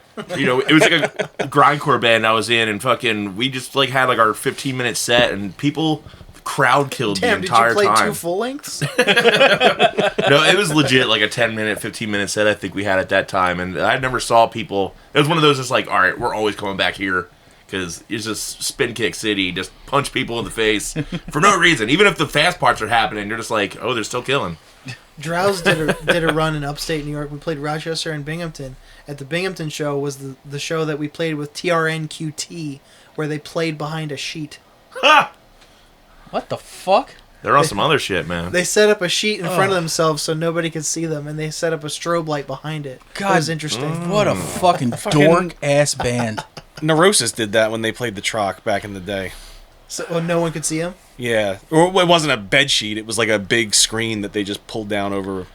This was a floral bed sheet from a spare room, I think. Oh. But the best part about that show was that Turned to get broke up eventually. There was a VCR TV up front with a PS2, and I got to play Tony Hawk American Wasteland the whole time. Great fucking Yeah, iteration of that's that series, for sure. Damn, it makes me Hell think of yeah. that time at Champs and me and Jordan Burke played fucking Spider-Man Maximum Carnage. Absolutely. At Damn. the bar. Did you Did whoop he his beat ass? you every round? I fucked his ass up. Good. No, we were That's we were right. co-oping. Take that boy down a peg. We were co-oping, dude. I was Venom. He Thinks was he's Spider-Man. fucking Fred Savage and the Okay. Wizard. Yeah, we were fucking. We were saving people off the streets, dude. Nice. Keeping Camden nice. Ready for the next one? Okay. Yeah. Please, Neither God nor Master. Ooh. Euro. I'll say Euro. Oh, fuck it. I'll go against the grain. Not Euro. Dennis is correct. Damn. They're not Euros. Isn't that a Jesus Piece song? Maybe. Sure, I don't know. I'm not much of a song name guy past 2004. Yeah, true. If your band came out past that time, I'm like, I don't know your song names. My hard drive is full, I like your track 4, but I don't know the name of it. Yeah. except for Christopher. So they're not Columbus. European. I will say, it's no what, no master? Neither God nor Master. Oh.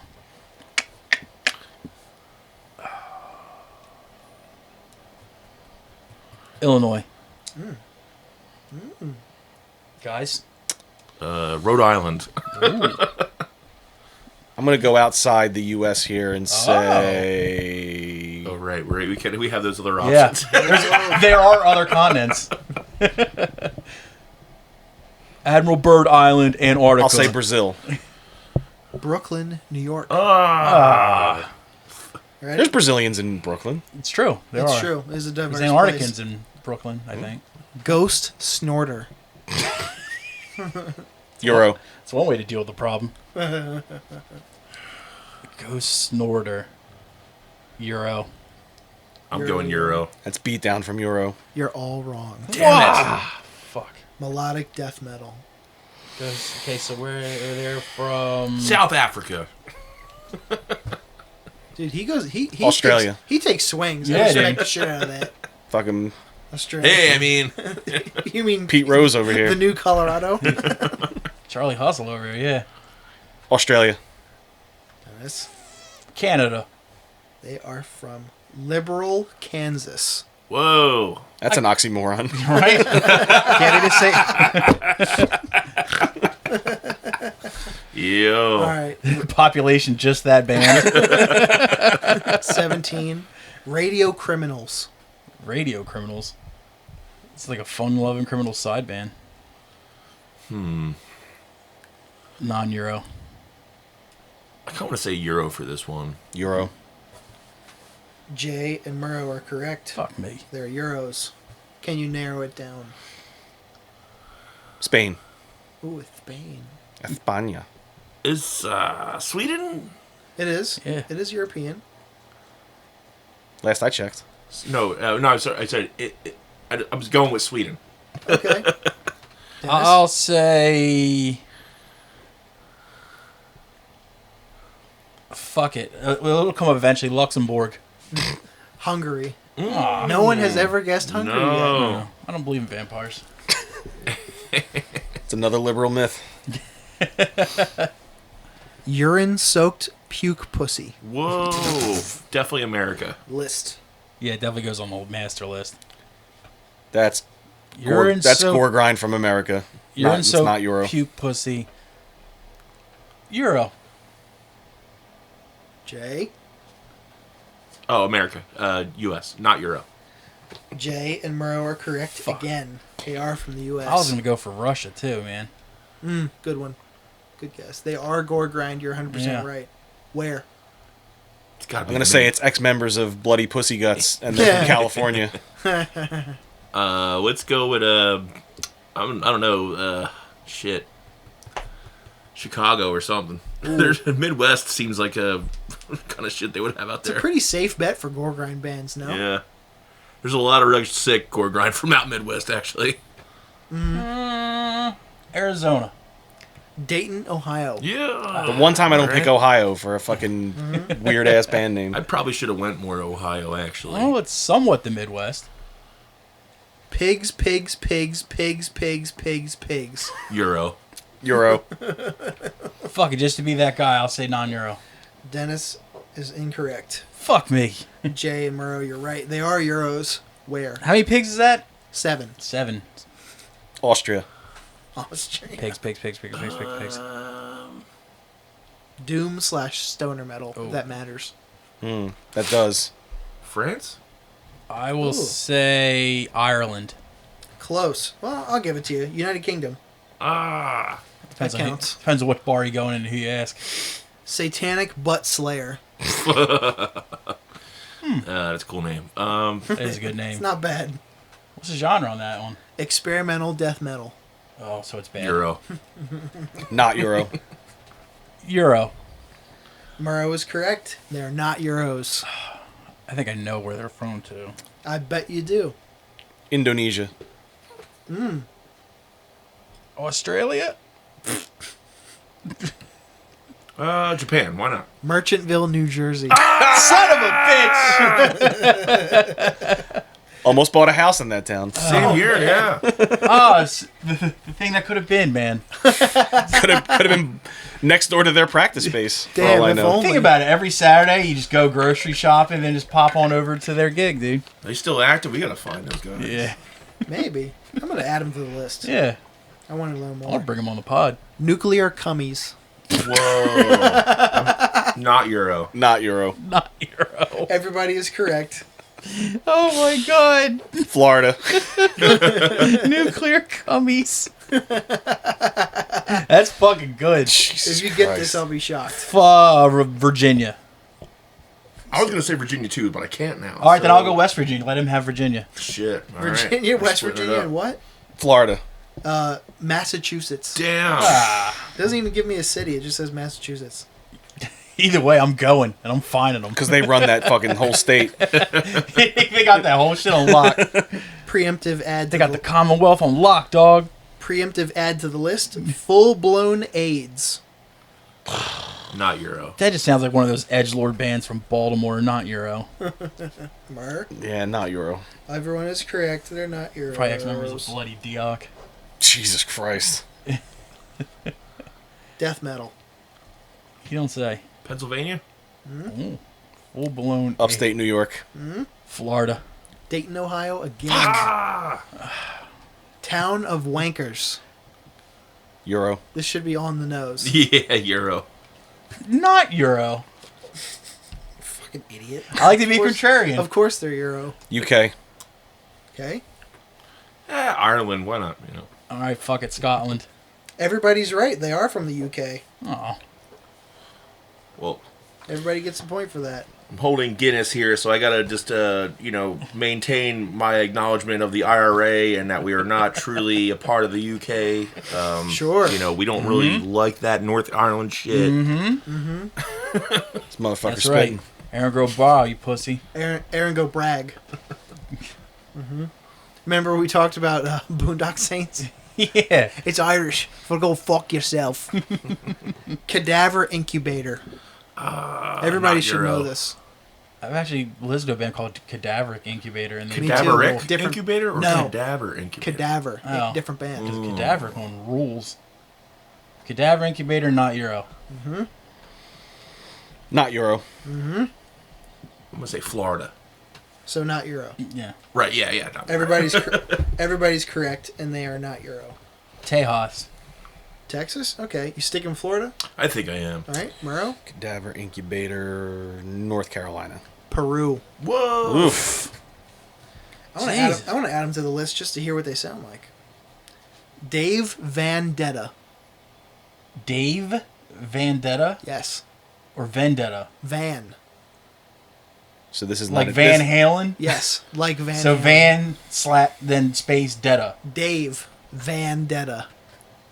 This sounds bitchin', is all This I'm is saying. this is not English as your first language country. This sounds like a guy that has a business card for his band, and when it's 2 a.m, he's like, "I'm in the band." Has the logo airbrushed on the side of the van. Who's your guys' manager? Me. Dave. This is the singer of Bell Tower Sniper. I'm around town. You'll see me. This is a solo act. I'm definitely saying not Euro. Same, not Euro. Not Euro. They are Euro. What? No one's named Dave outside of the United States. You'd be wrong. Now, where in Euro could they possibly be from? Germany. Fuck it. Just makes no sense. Denmark. Cyprus. Serbia. Whoa. Ah, I forgot Cyprus existed. I was just throwing up a Hail Mary right there. Die, pigeon, die. Oof. Euro. It's uncalled for. Oh, yeah, what the pigeon do? Sky rat. Inappropriate towns where they're from. Euro. Where's that news story from with the pigeon? Because that's my answer. British Columbia, Canada. All right, not Euro, British Columbia. Okay, not Euro. It's an all cop band. And Jay said Euro. Dennis? Not Euro. They are not Euro. Die pigeon die. My guess still stands. I'm trying to figure out what places have pigeons, but then I realize I'm not that smart. New York. A lot of them. Massachusetts. Australia. Motherfucker, the one time. I got a beef with Australia now, dude, because every time I fucking say they're from Australia, it's, Oh, that did it? yeah. After the 30th time that's happened, that one day I was like Australia for every fucking answer, and it never came up. You're never going to get over that. I'm then- not, dude. But then another episode, there was like 4 that were. Yeah, it was the next episode. If it was for Angela White, I'd burn that this fucking game. place down. Hey, Well, she she doesn't lives live there anymore. She's in LA now. I hope all the drop bears kill everyone. Tales of the Bugaboo. What? Is that like a TLC song? Not Euro. Destiny's Child. Okay, it was not Euro. Not Euro. Oh God. Give me a genre first. Alternative / melodic death metal. Ew. Tales of the Bugaboo. List. Bugaboo Creek Steakhouse. Dude, I fucked with that. Yo, that was the animatronic moose and the. Yeah, dude. Oh man. And Big Mouth Billy Bass. Yeah. Chilling on there. Raccoons, birds. You three know about something really cool that I have no fucking clue about. It was the steakhouse right by Christiana Hospital. Imagine They had one in Franklin Mills, I think, or in Chamonix Mall or something. No shit. Think Bennigan's meets Chuck E. Cheese. I'd say think. I was thinking more like Outback with a Rainforest animatronic Cafe. moose. Yeah. Fuck. Yeah. Yeah, It was funny because like the first 3 I'm weeks. gonna call my parents on the ride home and yell at them for fucking keeping me from This was way more recent. Like I went there like when I was in like 20, so like, Oh, shit. 1960 something. But It's gone now. it was funny because it was like the first few weeks it was open. Like the moose worked, the Big Mouth Billy Bass worked, all the animatronic shit worked, and then the rest of the time it was open, just none of it worked. You're like, oh great, so now you're just been demoted to a Bennigan's. That was Yeah. one of those places too that if it was your birthday and someone told, it was a fucking Oh, nightmare. Oh god, they just came piling out of So the the staff kitchen. and the animatronics sang like in sync with each other. Yeah. Yes, they did. Oh fuck. So Yeah. Tales from the Bugaboo. I forgot what I picked. Me too. I think I said not Euro. Not Euro. I said not Euro as well. Incorrect. What? They are Euros. There's Bugaboos overseas. Oh yeah. Going international, baby. This is gonna be one. This is gonna fuck people up. I think. UK. It is. Turkey. Italy. Murro is correct. Whoa. They're probably his fucking relatives. They It's are probably his Nona. They are Italians. Extreme whore disorder. Genre, please. Gore grind. U.S. Not Euro. Euro. Euro. Murro is correct again. They are God not damn it. Euros. Little Italy. Running away with this one. Okay. So the bonus round here, we picked state. Yeah. If you can nail the locale, you get a bonus. Wait. It's not guaranteed that it's a state either. Or a province or province. other country. Territory. Or territory. Exactly. Minor outlying island. Burkina Faso. Wild card. The country of Chad. It's their first gore grind band. I'll say the Philippines. Ooh, bitty beans. Japan. Denver, Colorado. Son of a bitch. Ah. That's the new Philippines. Yeah, that's what I've heard. It's the new name for Denver. They just completely renamed it. We're down to the last three. Oh. Kim Kardashian. Not Euro. Oh, god damn it. Not Euro. Not Euro. Wrong. Ah! Get off our dicks. They are Euros. Oh, shit. This is cultural appropriation. Kardashian. It's been there the entire time, and no one's like, these are the only guys that picked up on that shit? It's spelled how you think it is, too. Oh, God. With a K? Two of Fucking them. brilliant. Oh, two of them. One more would have been even better. They're from like Prague or something. Oh. Who's to say? I'm putting my, that's my vote. Prague? Yeah. Wales. Ooh. Poland. They're the most Euro. They're United Kingdom. Ah. All right, last two. Oh, boy. Semen across lips. Oh. Euro. Euro. Euro? Not Euro. Correct. Which one? They are not Euro. Son of a bitch. Death metal / grindcore. Did somebody call a predator? What the fuck? Florida. Florida. Virginia. Mexico. Grand Prairie, Texas. Ah. Close. Pretty I was close. going to say Texas. I was But on the other side I of don't the know. wall. I was like, oh, Texas is so big. And now, a band I've been looking forward to since I made this list. Jesus Christ. Alone with R. Kelly. Wow. Yo. With releases such as Forcing a Thought to Overdose by cramming 50 mg of Xanax down her throat with my raging hard on. Definitely not Euro. Thomas the Trans Engine. Closed casket Dutch oven. And No Keepy My Peepee.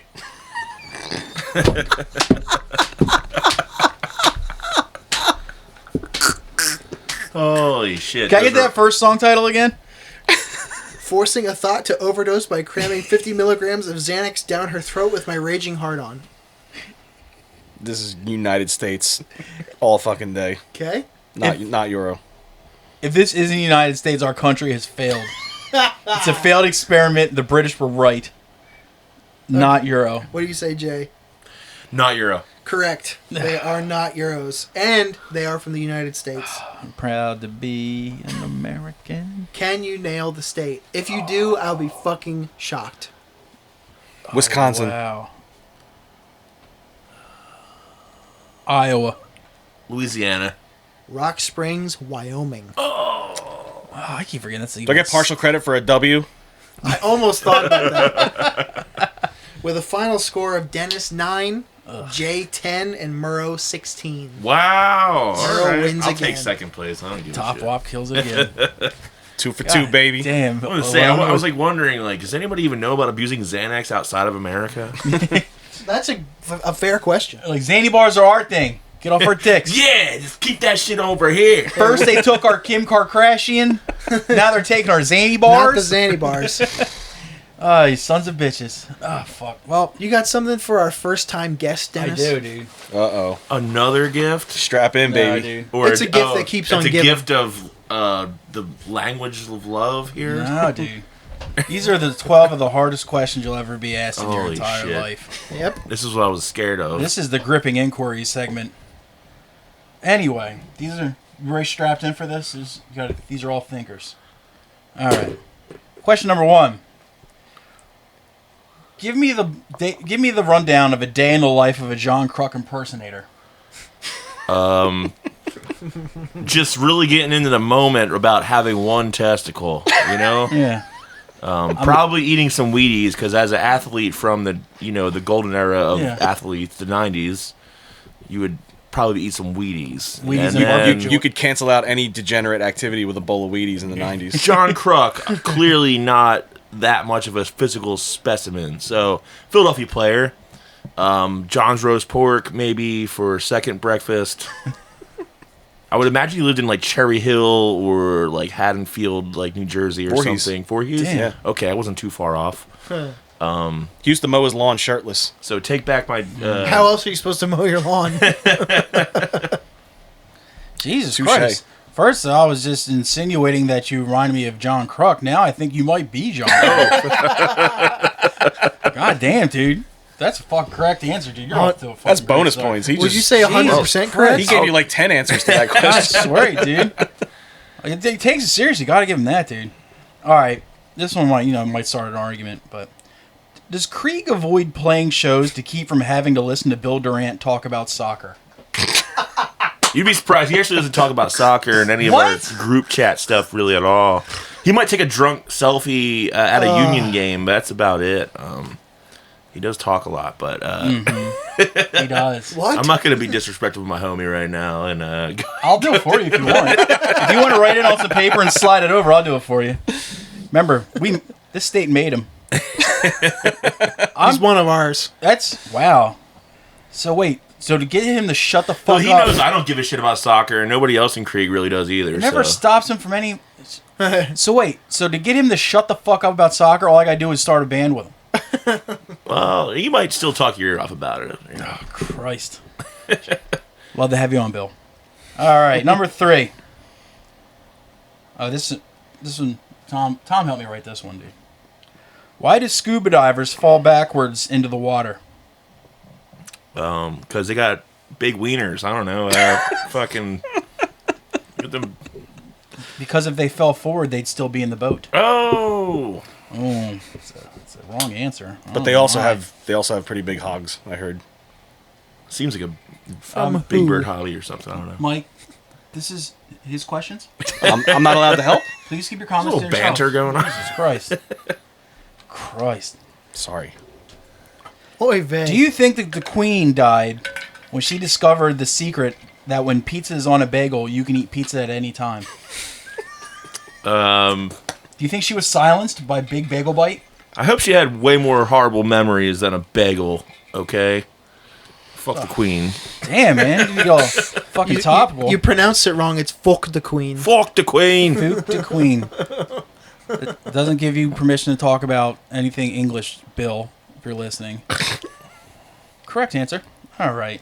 Sorry for all my English fans I'm not. who slurp the queen. Number 5. Who has a more racist fan base? Fox News or Progressive Metal? Definitely Fox News, of course. I mean, you know, for all my Dream Theater fans. Well, apparently. I don't I have any feel Dream like- Theater fans, actually. I don't know. I feel like this Venn diagram is just a big circle. Pull me under. Somebody hasn't. The only person I know that really likes progressive metal is like our guitarist Alex, and Well, yeah, but he's also like borderline retarded. So that's all right. he hasn't learned racism yet. All right. He's You, so you pure. had the question right because you mentioned Alex, and I heard he's got a big dick, but can't close the deal with the bar. So he also stood us up, dude. I don't like that one bit. We'll see you in July. Alex. All Oh, right. he's gonna unload on you when he's Yeah, be careful what you wish for, man. I love him. He's the best. The two of you could leave the room and the podcast would still get That's what all the content you need. I was going to do that when we were supposed to have him on. I was gonna be like, Alex, how come Half-Life 3 isn't out yet? Then have all of us just step out of the room and just let him go. It would have been fucking great. All right, He wouldn't stop. Mike, didn't I just say this was Jay's time? Jesus Christ, you've been here enough, all right? Hey, be nice to Murro. Oh, Maron. Muro. Question number 6. Why do marlin live in salt water? Why do marlin swim only in salt water? because I don't know, they're not a freshwater fish. You know, you gotta get out there and get the salt. You get briny and nice and delicious. And Incorrect, because pepper makes them sneeze. oh, Oh, man. No. I don't know these Laffy Taffy questions. Whoa! Whoa! Whoa! You're not helping your score here, bud. Jesus Christ. How many popsicles do you think he had to eat to get all these jokes? Not 69. enough. Question number 7. More annoying. Philadelphians talking sports or Jordan Burke talking? That's a double standard. Another Venn diagram that just significant overlap. Philadelphia sports fans talking or Jordan Burke talking? It's all well, okay. If there's a, it's a double standard there. Honestly, Does it depend on what? I love Jordan. And if he's talking about certain things, I'm like, this dude's going off. Let's just listen to it and We have a all ball. love Jordan, but let's be It's- honest. When the sports depression hits, though, that shit is just like, what are you doing here, man? You know, like That's the incorrect answer. The correct answer would have been to call me a sissy la la googie boy. oh, All right. Question number 8. This is a history question. I'm sure you're great at it. What's a more important innovation than the first telephone? first TV. Incorrect. The second telephone. Jesus Christ, you're terrible at this. Oh my good Lord. It's coming on the home stretch here, and it's not looking good for you, dude. That's fine. Number 9. Did you know that there are AI apps that can draw Popeye, but with big jiggling honkers? I did know that. That's the correct answer. You did know that, and it's pretty fucking sick. All right. Why do you think he's got no storage left on his phone? May Popeye honkers. Question number 10. Why are Peruvians eating yucca when they know that shit is grody? Hold up. No, you ever had fried yucca before? That Yes. shit is banging, dude. Incorrect. No. Incorrect. You're fucking Yo, I failing. fuck with jicama too. Yeah, a little bit of like a aioli or something. Tom, Hell yeah. Tom, the guest is speaking. We're agreeing though. Do you want to join the Dago and we're, time out? we're both on punishment. Jesus Christ. To which I say, Well, I still say this: Make me. fried yucca is more trouble than it's worth for all my culinarians out there. Don't even bother; it's stupid. Just have some potatoes. But if you go to a restaurant, they have them. Fuck them up. Also, Well, he did say good things about potatoes. I'll give him back credit there. Redeemed himself. Question number 11. What's ET short for? extra long testicles. Incorrect. Because he has short legs.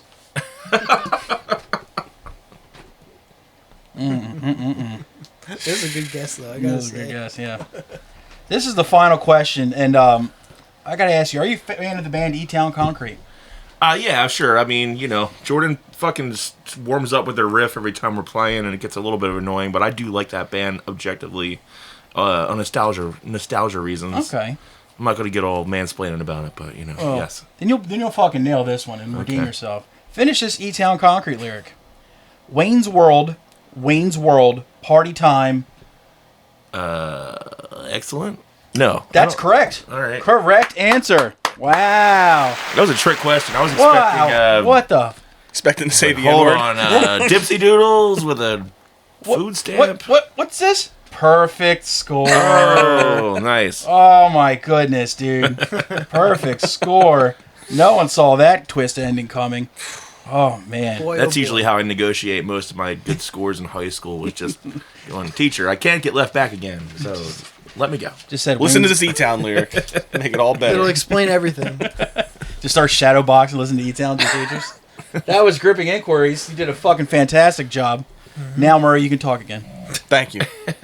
I got nothing to say now. Oh, Tom, you want to get into homework? Yeah. All right. Yeah, I would Open like that to. shit up, son. You saying you love me? We crammed some of the homework on the ride down. Oh, did you? Yeah. I appreciate people that put the effort in to do the homework. It's not necessary, but it's welcomed. Of course. You're a guest after So we all. should start with I forget who the fucking guests were last week. Matt and John Wren. Oh yeah, John Wren and Matt Bennett. Yes. Oh, John Wren. Speaking of Billy Joel, so I work with John Wren. I'm so sorry. Well, actually, I didn't say Brag. that. No, never mind. But no, he was telling me he went to the last Billy Joel concert that was at the Vet, and they closed with Piano Man, and the whole crowd sang it without him. He just let them sing it all on their own. Sounds awful. You Yeah. should fucking sign Just a Billy real Joel's name on that CD. Freedom rock moment. Sign Billy Joel's name on that CD and give it to fucking John. Just leave it on his desk. Yeah. Don't even give it to him. Yeah. Just leave it there for him. It says, Here you go, buddy. to the no-meat athlete, love the Piano Man. That'd be fucking sick, dude. I love it. You do probably have an Office White Elephant coming up. I don't see color. All right, let's talk about what John Wren brought to the party. All right. The first thing he gave us was Scalp's Black Tar. Yep. What did you think about it? I wrote dirty sounding, fast hardcore, crusty at points, grindy at points, and grooved out at points, but never sticking in the same territory for very long. I like when they I like when they took the super weird routes and turns, and wish they did more of that. I disliked it when they went into silly but capable mosh parts, and wish they did less of that. I'm gonna look into more releases from them for sure. 6.5 out of 10. Wow, that's better than I would have thought. Yeah. When I first heard their first release, I thought it was okay, and I even bought a Scalp T-shirt from their Bandcamp. I used to think they were kind of like a Gulch baby Gulch sucks because they come from the same place and they sound very close to that. I'm glad you said this because this is partly what my notes are about. I said Like Gulch sucks, or this release is leaning into the heavy, and it's a lot better. Still room for improvement, and I'll see them, and I look forward to their next release. yeah, I'd see them live. I gave them a 4 though. It's nothing special. Yeah, it could like it's good, but I want to see it get better. Yeah, What did you say, Murro? I can preface this with I liked it. Yeah, Like it's good. I enjoyed it. Everything doesn't have to be the best thing I ever heard or the worst thing you ever Yeah, you heard. don't constantly have to reinvent the wheel. Yeah, but like every couple of years, there's like the one power violence band that like hardcore kids like, and I feel it's like their turn to be that band because Gulch isn't a band anymore. Thank God. Nails isn't a band anymore. Like every Thank couple of God. years, there's like one of these like hardcore bands that like dips their toes into that style, and it's like okay to like them when there's so much better shit out there. Yeah. But I mean, it's a good release. I didn't like the Domestic Extremity LP. This is like a step in the right direction. That's what I'm thinking too. I feel like they're doing some cool shit. It's heavy. The recording's good. Like, you know, the lyrical content seems pretty dark and cool. Like, I like it. I like think the it's artwork. I think it's something that could be potentially better I agree. in the long run. I would say a 5. Yeah, Yeah. Apparently, I was Mr. Nice Guy then. Yeah. Jeez, fuck me. Oh, did you make Jay listen to it, or? No, we didn't get to that. We didn't get to that one. We talked about it. I told him about it, but we didn't get to that. We were way more enamored with what do you call it? The Japanese integrity Funhouse or whatever the fuck they're called. Creep out. Yeah, that shit was pretty cool. Well, let's get into what other thing John brought us, which was I don't know how this is pronounced, but the Hears Collective. Hears Collective. I was going to say Hers Collective, but Hers Collective, yes, also known as Hers. So neither of us know. Yeah, I forgot they're AKA Hers now. Yeah, I remember like early incantations of that band or incarnations of that band were just Hers, and now it's the Hers plus Collective. Sign, Hers plus sign. Yeah, and they went through a lot of iterations over the years. I feel like I looked and looked and looked, and I can't find what Hers stands for. But apparently, I guess nothing. I don't know. Well, I wrote the record's called We're Still Here. I wrote super fast, grindy hardcore that Def takes steps into weirdo territory.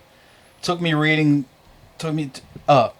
reading to realize that every song was a collaboration with other artists, which is pretty awesome and must be a nightmare to coordinate.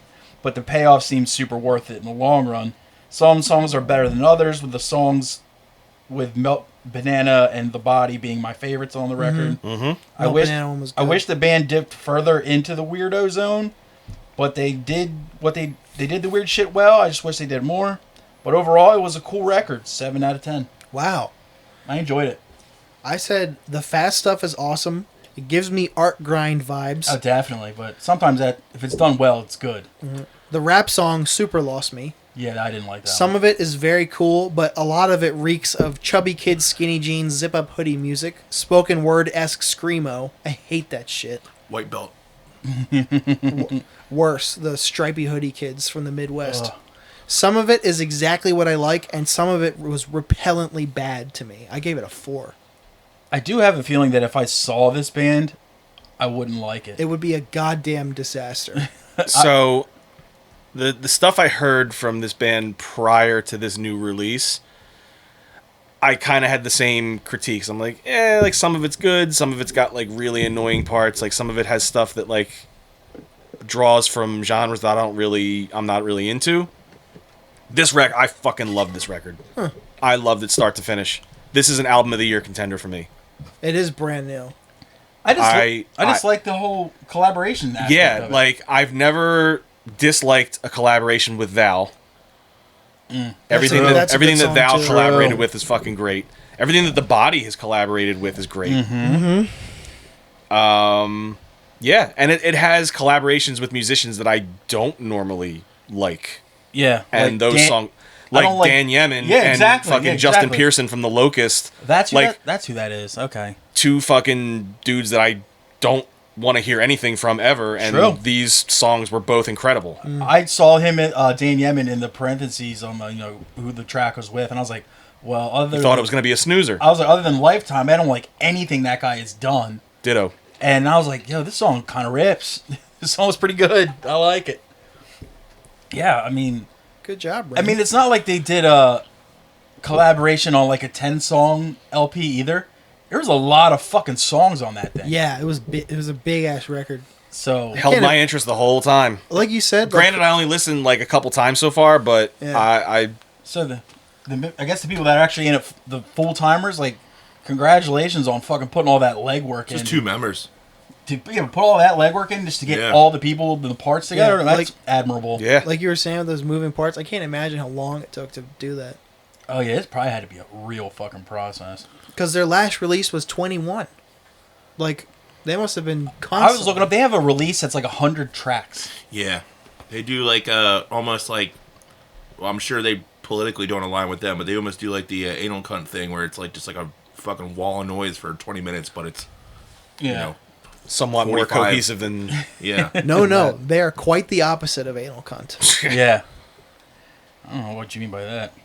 I don't see this band being political at all. Psych! Alright. Well, that's all John Wren brought us. I know I met the one member at that show. We played at Guts' house out in the woods. Yeah. Did you say Guts or Guitar Gus? player or? John Guts from... he's been in a bunch of bands, but he... From Nickelodeon's Guts. Yes. Gotcha.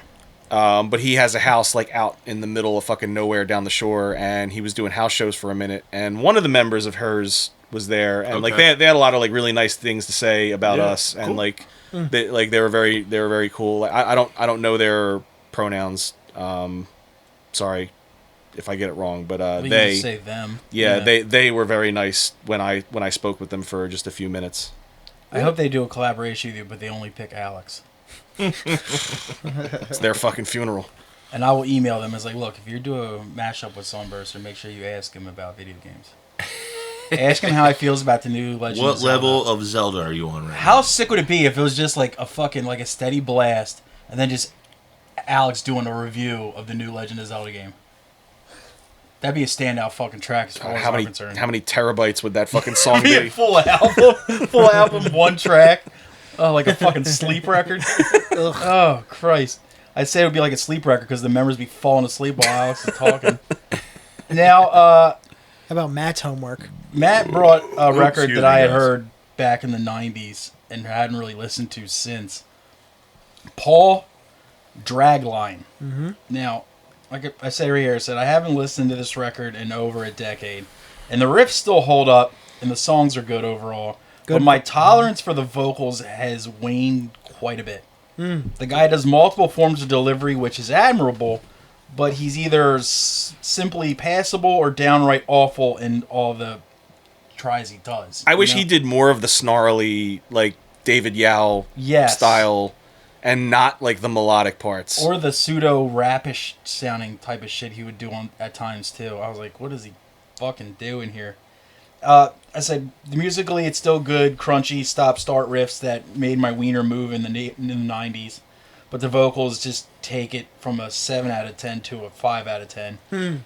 P.S. I would like to hear what the members did post-Paul. Same. Like, what they're up to now. But this album put me in, like, a weird fucking time warp back to, like, middle school. Because there's the second song on this album was on... it's like on...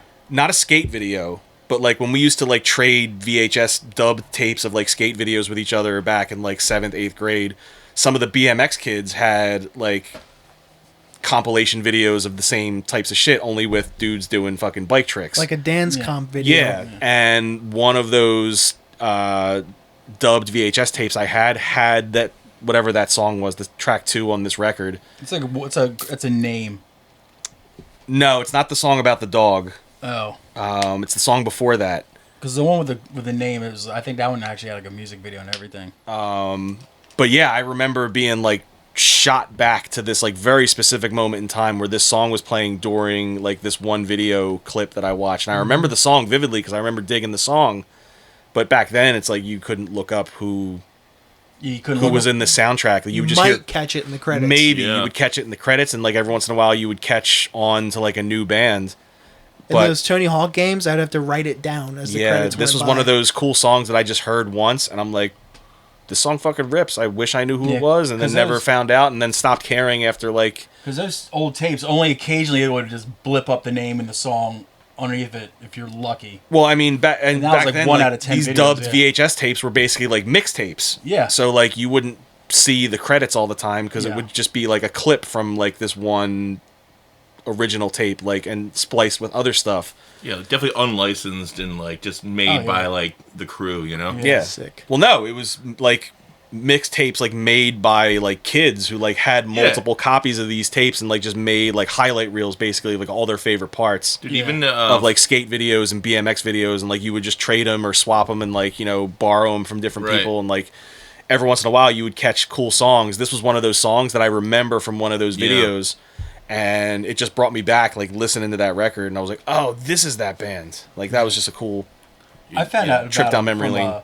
A kid I went to middle school with, he had an older brother, and his older brother would tape 120 minutes in Headbangers Ball on the VHS tapes, and then give it to his brother, so we'd watch it all together, like, after school, or we'd cut school and go watch it. And that's how I found out about him. But back then, like, finding a great band was hard. Like, you couldn't find like a band at the drop of a hat. So I liked Paul a lot more back then, I think, because the pickings were slim when I was that young. Yeah. And now it's like the music still holds up. The vocals. I'm like, Yeah, I have an older brother that like doesn't like anything cool now, but like shout out to my older brother who's not gonna watch this. But in the 90s, he liked all the cool shit that was around in the 90s. And I was like a music kid, like in 3rd and 4th grade. I was like, I like The Offspring. And he's like, you should watch MTV when it's this time. And it's like, your brother and my sister fucking are the same. 11 o'clock at night, 120 minutes comes on or something. And you're like, oh shit, like some fucking really random and cool alternative rock and this, that, and the other. And I don't remember watching a Headbangers Ball, really. It was more about that 120-minute stuff. Because that's where you heard like the cool, weird, heavy shit. Yeah. Not just like. because there was, like I've said this a million times before, there was this weird, like handful of bands that you could see on both. Yep. Yeah. 120 minutes. Absolutely. And like Helmet and shit. Like we just like end up on there. And Helmet, you're like, Rollins that's cool. Band. Sonic Youth. Fucking fucking Mudhoney and all that cool anything shit. fucking Claypool would do would be on both Yeah. things. So yeah, like that's what like, the shit I Sausage. felt was like that.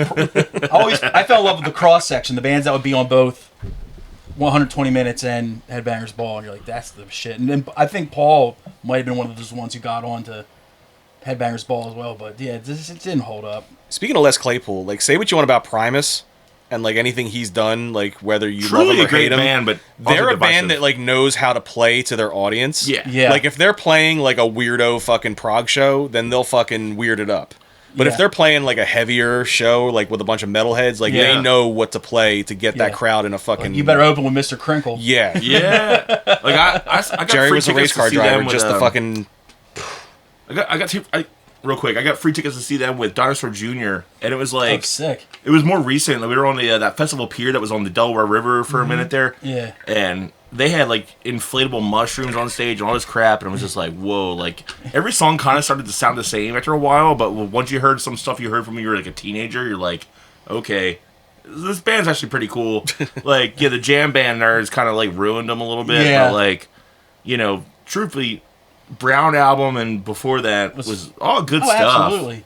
I remember one of the best shows I ever saw. It was the Trocadero Theater, and it was Helmet, Rollins Band, and Sausage. Wow. And I was like, sausage. And just watching everybody bum super hard while Sausage was playing. And the thing is, like, they knew that they were doing very poorly. Oh, and they were loving it. And they, all, like, I can only see the Claypool and I forget who played guitar for that band, but they were both smiling ear to ear and looking at each other and grinning and shit. Like, they knew that they were going over like a fart in church and didn't give up. Yeah. Fuck. It was fucking great. And just felt the sigh of relief when Rollins Band came up next. They were like, it was brutal, but it was funny. What did you think of Paul, Tom? I said, like you, I said good riffs. It gave me like Chris Cornell, like 90s vibes. Yeah. Just obviously not nearly as good as Cornell. Yeah, I need to hear this band because I didn't get to be a part of this. Yeah. You whizzing? Yeah. I said Keep going. I said such a Matt band. I could see myself listening to this on the way home from a show. And I listened to this for what felt like half an hour, and then I looked down and only 5 songs had went by. It is kind of lengthy. It drags. I gave it a 5.5. Oh, I'm surprised you actually like that at all. It wasn't too bad. Should we wait for Mike on this one, or To get into the next one? Oh, we'll fucking start. He also brought Matt also brought us. I don't know how you would go about saying this. I just say M40. Yeah, I think it's Arvsind. Yeah, Arvsind is like, I'm talking about the actual band's name. Oh, like M40. M40. I guess they threw fucking weird punctuation in there too and fucked me up. Fucking Euros. I wrote this record brings so many questions to the forefront. Is M40 like an M80 but for like pussies? Is the title pronounced like arsoned? Like you come home and your house is just completely ashes and some Weisenheimer yells, "Yo, you just got arsoned." Musically, it reminds me of old Swedish hardcore like Breach and Swedish post-hardcore like Fireside, mixed with like a little bit of black metal. Ooh. And vocals that kind of remind me a lot of Rotten Sound. Yeah. Which I know altogether sounds like a total fucking mess. But this actually works and works extremely well. I never know where the song was headed, but when it got there, I was pleasantly surprised with where it went. It's one of the few heavy releases I've heard recently that's both ugly and pretty at the same time. I will be doing a deep dive into this band. 9 out of 10. Wow. I enjoyed it thoroughly. We're discussing M40's Arvsund. I dug it. That's what we listened to first. Yeah, on the I ride was down. definitely before I even like saw the name and description on the Murro's dashboard. I was like, this definitely sounds like Swedish metallic hardcore, which I have definitely a love for. Yeah. It sounded cool. It sounded modern, and definitely something I want to dive into more. Yeah. But again, I didn't give it like more than a listen to. Other than the ride here. Yeah. So what I will say about that is it sounded pretty banging, and I want to check it out more. Nice. I said it was a good pace, like the song speed wise, and the riffs were like black metal-y vibe wise. Quite good. I would also listen to this driving home from a show. Major drop off for me in the second half. And I said, remember when we talked about how mid-tempo stuff can drop off, i.e. not the review of Tribal Gaze? I said this did not pull it off. You don't think so? Nah. I kept my interest for the entire record. I gave it a 4. I liked it a lot. Oh, what a negative Nancy. Well, it's my turn this week. Okay. To be negative. It did sound to a certain degree derivative. It's not like anything that you haven't heard before. Yeah, it's not a wheel reinvention, but it doesn't always have to be. Right, like we said. Like, I pinpointed where they were from before I looked up where they were from. Which is? Sweden. I was like, this sounds Swedish. Is and all the bands Swedish D-Beat has such a high caliber of I was just going to say, great... Dysphere is like one of my favorite D-Beat bands. Yeah, you got a lot of competitors. You can tell it's Swedish D-Beat also because they actually do care somewhat about production value. Yeah. Yeah. That's where like Stadium Crust came from. Yeah. Like stuff like Skid System and shit like that. Yeah. It's just like, it's a bunch of guys that have like butt flaps and like, back vests and, spiky fucking whatever the fuck. And they look like they're like, guys that don't shower, but then meanwhile they're like, they're playing top of the line gear. We clear $60,000, a year each on this fucking crap. It's like, we may eat out of dumpsters, but all our gear is worth like in the thousands. Yeah, it's ridiculous. Our bass player plays a son. Their government literally gives people over there an endowment for music. It's like, that is dope. That is so sick. fucking dope, man. If you think about what that's led to, how many bands like have that to thank for that shit. Thank God for them. Yeah, seriously. I thought that record was really good, and I will be. No, I'm definitely gonna go back and listen to it more for sure. I mean, in my 30 minutes to listen to probably the second half of the album, I'm like gonna check it out more. Yeah. Well, since I only gave you music, I want to start. Do you want to go first? I do, and I'll start with Horsehead Nebula, Worship at the Altar of Diablo. Yeah. I said, I can't believe Dennis doesn't smoke weed. The singer has what I can only describe as an old guy voice. If it lost the slowed down riffs, it would be a little more digestible. And I said, Japanese hardcore mosh style 2 video. Is that a good thing or a bad thing? Yeah, 3 out of 10. Oh, it sounded like a glowing recommendation, and then you threw a 3 at it. No. There's a high caliber of Japanese hardcore, and this does not live up to some of the others that I've heard. Someone's mad about them being an Axis power. I fucked with it. It's heavy as shit. Mike gets it. But yeah, this is my wheelhouse, like these style of bands, so. Dude, every time we hear a new Japanese hardcore record come out, I'm instantly telling Mike about it. I mean, when I first saw Doggy Hood's Bitchin' Money video, he was the first person I told. I listened to Doggy Hood's yesterday. So good. All right, what about the other thing I gave you? You also gave me Creepouts, Swines, and Heretics. It's swines, but they love their cult. Yeah. Swines. We noticed that. We initially just assumed they were from Cleveland. Yes. Because they were doing the Dwid, double V. They had the Dwids on the record. We're gonna stop Dwids on the record. The Cincinnati. They had Big Chief Wahoo as like their mascot. My second note is Dwid guest spot. No wonder they switched out the W's for V's. Yes. I don't know if it's this record, but it was one of the other records. They have It's like a one-word title, but every letter is spelled with multiple letters. Like it's all double V's, upside down. Like it's like, what the fuck are you guys doing? And then I said 3 songs in. Most of these songs are mostly intro. I said not what I expected for Japanese hardcore. It obviously excels in breakdowns, but the rest is kind of forgettable. 5 out of 10. I hope you pass away in the night. What did you think, Mike? Solid 8 from me. My man. It's just Pandering. no. I'm kidding. It sounds like In Cold Blood, Integrity riffs, fucking Dwid style vocals. Like this is all my wheelhouse. This is all shit that I was fucking raised on. Like I thought they were just another Cleveland band that was ripping off all the shit that like they were surrounded by growing up. And then we're on the drive down and Jay's like Googling them. And he's like, yo, they're from Japan. Which just bumped them up even more points. Yeah, I gotta say I was very much pandered to with this one. I love Japanese metalcore bands like of this ilk. Lately, I've been listening to that Kruelty record, like so running good. it down. I was about to insane. ask all you guys if you're onto Kruelty yet. Yes. It's just like I'm a recent convert, but yes, yes. I'm like waiting for the deck and just like hit myself in the head with a hammer and just end it all with that one. But no, the Creep Out was actually like I'm already like a big fan of the metallic hardcore, like in that Ohio style, like what he would call it, ringworm and Holy Terror integrity, shit, Holy Terror.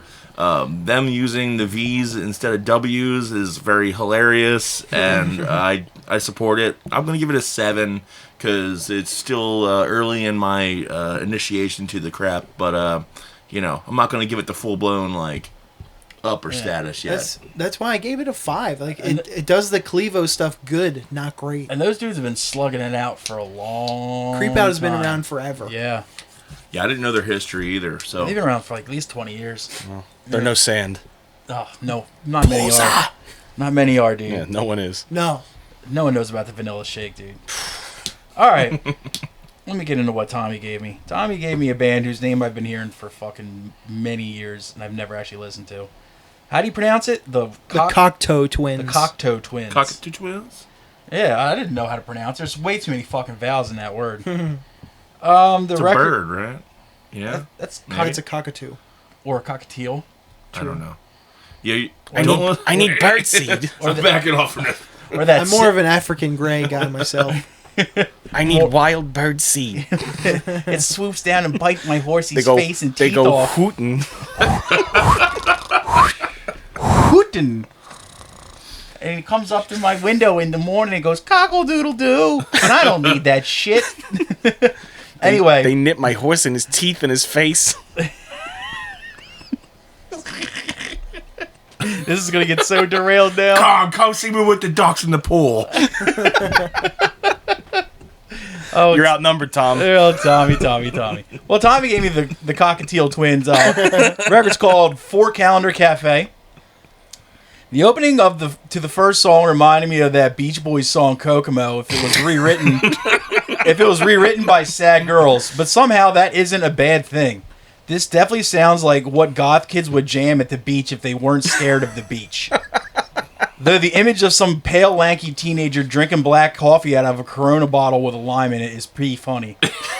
The record's sad and pretty, and I enjoyed it, but it started to drag around the 5th track. I'm going to check out some other records by the band, though. 6.5 out of 10. That's what I... They do have better records, but this one's a good one. They have some jams. Like, seriously, I'm like, yo, these are kind of like beachy jams, but... Their hit record is the hit. Like, if you were, like, just to sit on the beach and just chain smoke, and just be sullen, that's what you would Cloudy jam to. weather, sure. Back when you could smoke on the beach. We only go to the beach in the winter. Like, oh, shit, guys, calm down. After Labor Day. When the rates are low. And now, a comedy assignment you gave me was... I was glad you gave this to me, because I've been loving this dude for years. Lewis Same. Black. Tragically, I Need You. What I wrote was, how wild is it after decades of working, he drops his best special now? That was the best special I've seen out of that dude. At all. Dude, it was great. A solid 10 minutes about bat fucking. Still one of the all-time masters of the rant comedy. This hour flew fucking by. Yeah. 10 out of 10. Fuck yeah. Damn, son. In my Okay. contention for special of the year. Wow. Yeah. He somehow, even though the material is dated, Yeah, made 'cause he- COVID material funny. Because it was a special he was going I to... actually haven't heard Lewis Black's take on. I just said that really idiotically, but Lewis Black, I haven't heard any of his new shit in a while, and Well, I'm actually this is a looking new forward release. to this fucking. This is a shit. brand new He release. had this hour out pre-COVID, and He was working on it. he was working on it pre-COVID, and then when he was going to, he was like, okay, I'll go record a special. COVID came in and just dropped off the cock, but he still made the fucking special anyway. And I also forgot how much I missed. I was talking to Tom about this the other day. The Lewis Black neck warble, which just in the middle of some jokes, he just goes like, and just and like his little, it's like a little like neck warble. He's like this little shaky-handed point. Yeah. And I'm like, dude, this guy is still the fucking master, dude. I wish I could remember the clip I saw on Instagram of him. He has a way of things. Even if he's repeating something, it's something as simple as they're not from there, they're not from there, they're not from there, they're not from there, they're not from just there. his cadence they're not is from funny. there. Is he not maybe God, one of the funny. like most ancient current comedians? You know, I- as far as like really like we're talking about like old head status. In the He's pantheon of the old heads, he doesn't get his due. I don't think. Yeah, no. Like, For you know, what? So because everybody's still on their damn George Carlin kick from 20 years ago, Yeah. which who, by the way, That is guy's- obviously a legend and Yeah, but he's amazing. also been dead for how many years? Yeah, You know, 15. and Louis 16. C.K. was on that wave, but you know, Yeah, he's working his way He's back back. up. He's back. But dude. yeah, I hear you about Carlin. It's like, and Carlin's great. Don't be wrong, but it's weird to see people in their 20s talk about how great Carlin is. I'm like, you weren't around. well, I was barely around. I only saw maybe his last 3 specials, And you're 67. and I am exactly. I'm a fucking. I mean, I only know him from the Choo Choo Train show. Mr. Fuck Conductor. yeah, the conductor. it's a sick show though. Absolutely. Sick fucking show though. I always loved Lewis Black. There was Yeah. he never did anything bad. No. Nope. But he did put out a lot of like redundant style material that like I just kind of lost interest because he never really like swerved from that direction, but that's also his strong suit. Like he knows what he's good at. He stays in his wheelhouse and he knows what delivers and he knows his audience. He's the OG of the Daily Show humor. Yeah. Yeah. He was Which great can on the Daily fucking Show. Be Perfect. repetitive. Honestly. He's lasted longer on the Daily Show than all correspondents and all hosts. Yep. He's been on it since the Craig Kilborn years. So my biggest fear going into the special was like it's gonna be like the last like 4 or 5 that he put out. They're just okay. But By other standards, like it's a great special, but by Lewis Black standards, he's kind of getting tired. And then I listened to this special, Yup. and it fucking knocked me on my ass. Yeah. It's probably his best material since Comedy Central presents. Rules of Enragement. Yeah, which Rules was of probably Rage my was a favorite. Fucking good one. I think one of the problems with his older specials too was that his stuff's always like a current event based like comedy, like social commentary. And the thing is, like, if you But saw if you're it, good enough, if you saw it when it first, you can be timeless with that if stuff. you saw it when it first came out, you're like, this is genius. But if you're just watching like one of his specials from the '90s now, you're like, or if you're not well read or whatever. yeah, it's still funny, but it's not as funny as when you first saw it when it was topical. Yeah. To Murro's point, I haven't kept up with Lewis for years yeah, and years. I lost interest just because I felt like he was just putting out the same special that the last few times. That and because like when Comedy Central went away from stand up, I stopped He kind of caring lost about his, or yeah. hearing about Yeah. Lewis Black, so I never sought him out until I heard this was coming Because you out. figure a lot of the like the slack that after Comedy Central stopped doing specials and shit, the slack got picked up by things like Netflix, you know, Hulu, Amazon, all that shit. And I don't think many of those avenues wanted to fuck with old comedians, Yeah. like older guy comedians. Or they were like diverting into that roast humor, you know, Yeah. like just like, or everything's just about, you know, just a chump or something Yeah. like that. And like, I don't blame them either, because you figure, like, you look at a guy like let's just say like I don't know, like Mike Vecchione's special. You know, like you can probably get he's only like 40. You can get like He's 50. 3 or 4 more specials out of him. You look at a guy like Lewis Black who's pushing 80, and you're like, we can probably maybe get one more out of this guy before. Is it worth your investment if you're a streaming channel? And honestly, this very well may be his last special. So, if it is, I don't want it to be, but if it is, he went out on a fucking banger, dude. Yep. Yeah. Went out on a fucking banger. Yep. I actually made me reevaluate where he stands in like my top 5 and shit. Like he's coming up in my top 5, I think. He's definitely my top 10. He's definitely in my top. He's fucking great, dude. Mm-hmm. I think, and as to his Daily Show appearances, it's just funny. You watch all these young correspondents that they have on there, and even the young hosts they have on there, and you just watch them come and do this shit. And some of them are funny. Like, don't get me wrong, but then you watch his old ass come and do Back in Black, and you're like, hey, that's how you do it. That's how you do it. That's how you do it. And Nice. I just love that he still has that. Like the Daily Show still brings him around. Like he's still. Well, like the Daily Show kind of like does a lot of just like pandering and stuff like that. Yeah. A lot of times with their main humor, and then Lewis Black comes in and brings intelligence to the Yes. the whole vibe. You know, Yes. It's not just like and this is my opinion that is also yours, so Yeah. you should definitely watch this show. Yeah. The Daily Show Like and Lewis Black is like literally like almost like guilting you for certain aspects of your assumptions. You know. The Daily Show and specifically Comedy Central does tend to overcorrect with things, and that's why as of late they have not had Lewis Black back on the Daily Show. He's been on in the Trevor Noah era though. Trevor's not on either anymore. Oh, he's not? He's not the host He's anymore. done. Who's hosting it now? I It's haven't been watched guest. it. It's been since- guest hosts. From what I can tell, it's just been having like guest hosts. Yeah. But they distanced themselves from Lewis Black because he took a photo with another lady on stage. He was jokingly Oh, I told you making about hands that, at yeah. the breasts, and since then he hasn't been back on. It's like, dude, the people that you're worried about can't afford cable, so just like come go with it. Dude. Yeah. So true. Yeah, and you're still on Comedy Central. You mean which is dying. they don't want to pay $250 a month for Comcast? Yeah. What? What's Get wrong with them? Get out of town. I would like to see Lewis Black get picked up for just maybe 1 or 2 more specials from somebody. He played not the Met, but some theater in Philly, like within the last year. Yeah, he could play like the Kimmel Center. Something or- like that. Tickets were like $80. I was like, fuck, I want to go, but fuck. Yeah, $80 is $80 is $80. that's a You know lot. what I'm That's a saying? lot of pizza rolls, dude. So, we ask if they feel like it for our guests, if they want to have a record or comedy special or 2 records that they've been listening to lately that they would like to recommend us to do for our homework. We encourage it. It's not required, but we encourage it. The only caveat is you can't puff your own bands. You can't puff bands you're friends with. We can do that in a separate part. But Mike, you got anything for us this week? Do you have something? You want to go first, or Yeah, I got one. Go ahead, Mike. And I think this is probably it's his first time? Let him pretty go first. hot topic, and if you're a stand-up fan, but I am. Stavros Halkias did he calls it 4 Nights in New York. It's not actually. This is the crowd work special? Yeah, it's the crowd work I special. haven't watched that yet. Me And either. honestly, he's a craftsman of the crowd work, and I think a lot of people have, mixed opinions about crowd work. I mean, in my opinion, When it's every good, time- it's good. yeah, When it's every- bad, it's ugh. look, every time I've been to a crowd work situation, like I saw Todd Barry on a crowd work tour. I love that fucking dude. And it was a ride. It was awesome. We was in Underground Arts in Philly. It was a seated show, and he just sat there smug as hell and just I'm trashing everybody I can see.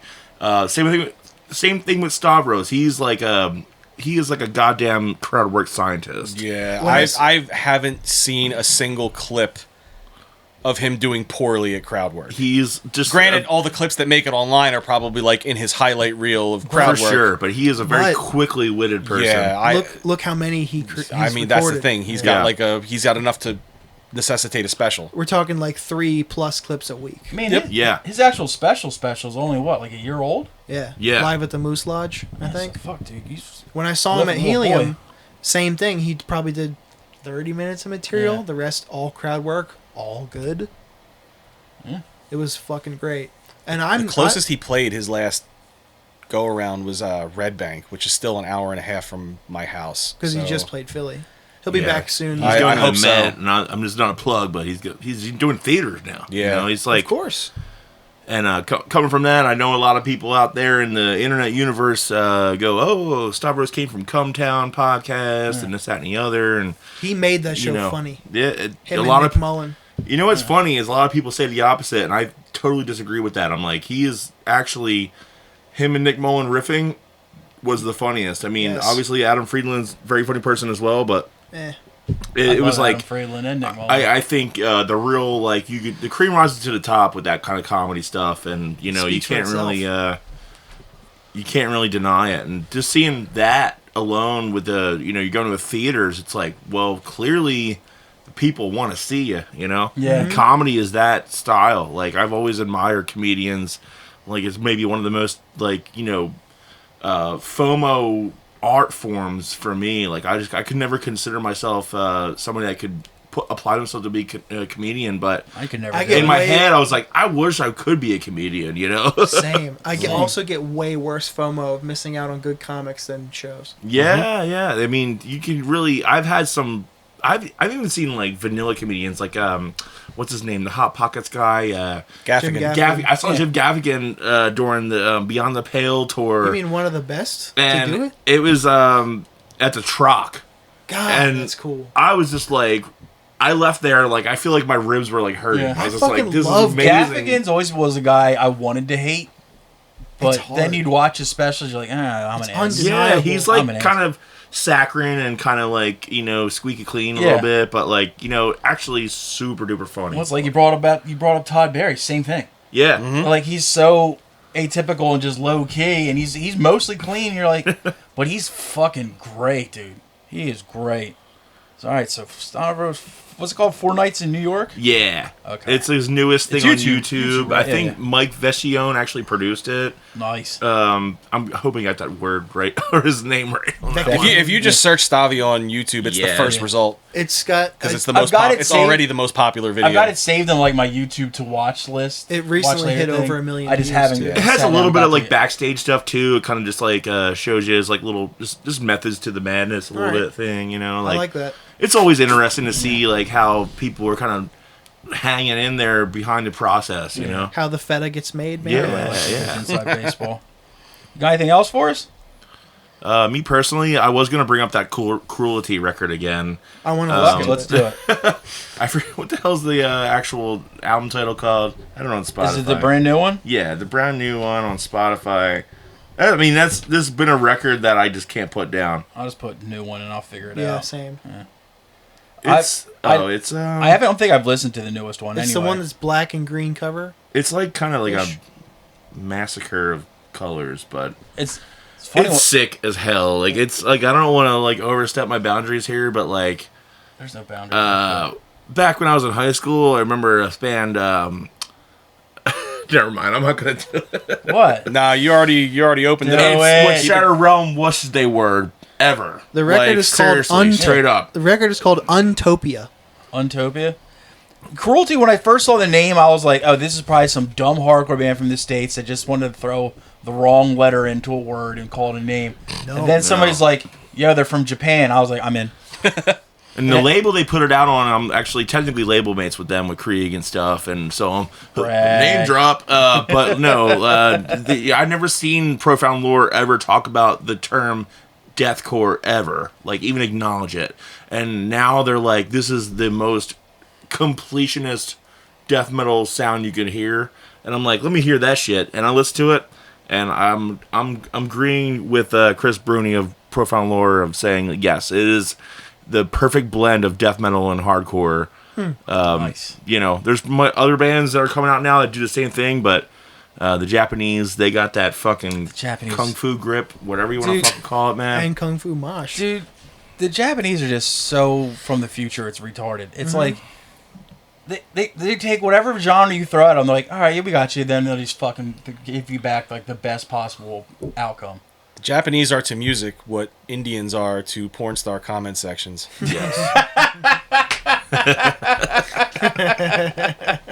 Unmatched. They replaced the Bobs and number one seed. They replaced Bob's and Vagine with fucking dive bombs and fucking gutturals. Yeah. Jesus. What do you got for us, Mike? So I haven't been really keeping up with any newer comedy stuff, so I got 2 records. Okay. All right. I got 1 hardcore record, and I got some weirdo shit for you. Ooh. So I have a hardcore band from Colombia. Ooh. Their name? is Murro. Fuck out of here. Muro. Oh. Fuck. Sorry, Is it it's not Muro? spelled the same. Posers. So, yeah, a buddy of mine put me onto this band. They're on Beach Impediment. Nice. Oh, okay. I'm a fan. Mike, is it going for that in sound? Yes, 100%. What's the name of the record? Pacificar. Pacificar. I'm into this. I love the Pacific and the car. But yeah, just fast, pissed off, punk, hardcore. Nice. Typical Beach Impediment style shit. Obviously, I was pulled into it because of the name, but Yeah. I stayed because it's a fucking solid record. Because of the Pacific car. Yes. Yes. Nice. So yeah, it's a nice, easy listen. I love easy listening. Straightforward, fucking violent, fucking punk hardcore. Nice. So I'm very picky with black metal. Same. As you I should don't be. I don't like a lot of it. There's Same. a lot of it that I just think fucking straight up Just stinks, a lot of it is inexcusable shit. or it's fucking sketchy. Yeah. Too. That's the problem. Which is fine. It's like I'll stumble across a black metal band and be like, "Oh, I actually really like this," and then someone's just like, "I got some news for you." I'm like, "Oh God." You guys are Damn. either gonna love this or you're gonna fucking hate it. Okay. Because it's a mix of like really weird, creepy black metal mixed with like death industrial, mixed with noise, mixed with like a lot of just weird shit, all kind of thrown into a fucking blender. I'm listening. I'm listening. It's a band called Gnaw Their Tongues. Gnaw Yeah, their they're tongues. pretty sick. As in GNAW, their tongues. Their tongues. Okay. No, they, them. And because I'm not getting service, I can't pull up the record that I was gonna recommend. Do you know when it came out? 2009. 2009. Okay. Do you guys service Tommy? A little bit. It's the one where this is the cover. Oh, I love that cover. That's actually a sick cover. I've seen that girl before. So, like, to me, this record is what hell sounds like. Damn. I just imagine the Doom soundtrack. Like, if I had... Yeah, that's the one.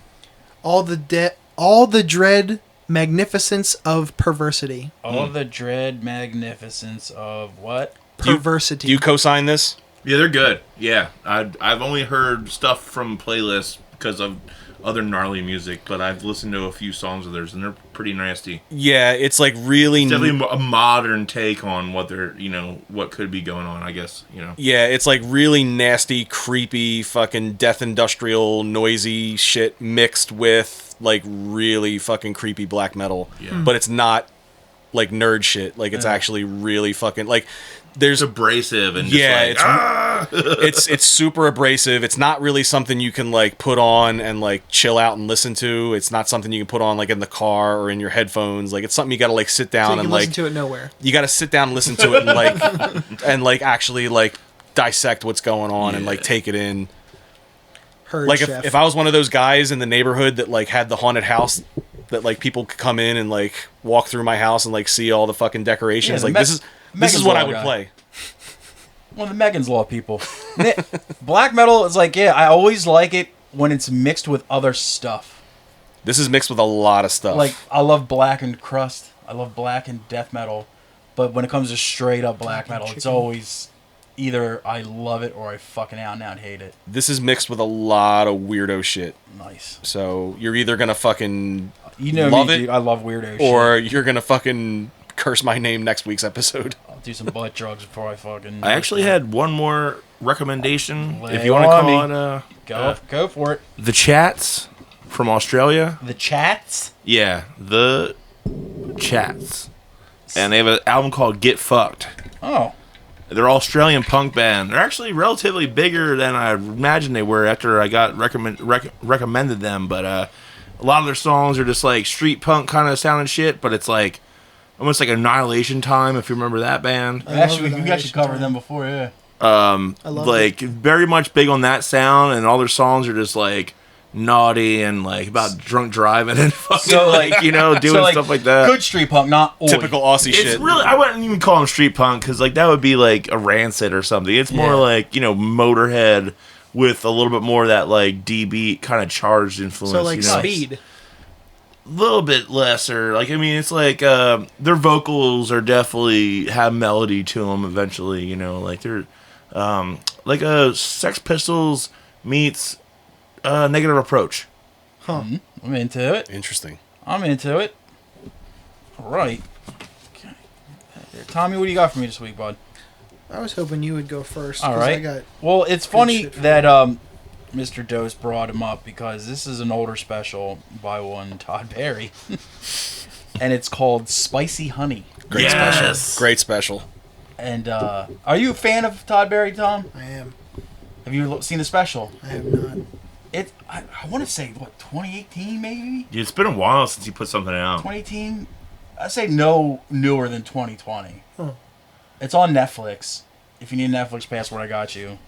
Don't rat me out. But, yeah. He's just so fucking low-key, but also savage as fuck at the same time. He's fucking brilliant. And, I had rewatched it a couple weeks ago, and I forgot how much I really liked it, so I brought that to the table. Sick. And this next is a death metal record recommended to me by one Evan Williams. And I had no idea. I don't even know what the fuck the band name means or anything. I know anything about him. He's like, go listen to this record. And it fucking kicked my dick off. It's a band called Gaffed. Gaffed. And the record's called Die Already. I didn't know shit about this band. You were nodding. Do you know about this? No, I don't. I'm not familiar. Yeah. Interesting. And it's just straight up brutal death metal. And it's a bunch of, like, from just what I've seen in pictures and live-wise, it's some old-ass dudes, so I'm imagining they've been around for a while. But, yo, this shit fucking hits, dude. Nice. It is fucking heavy as fuck and just mean-sounding. Die Already.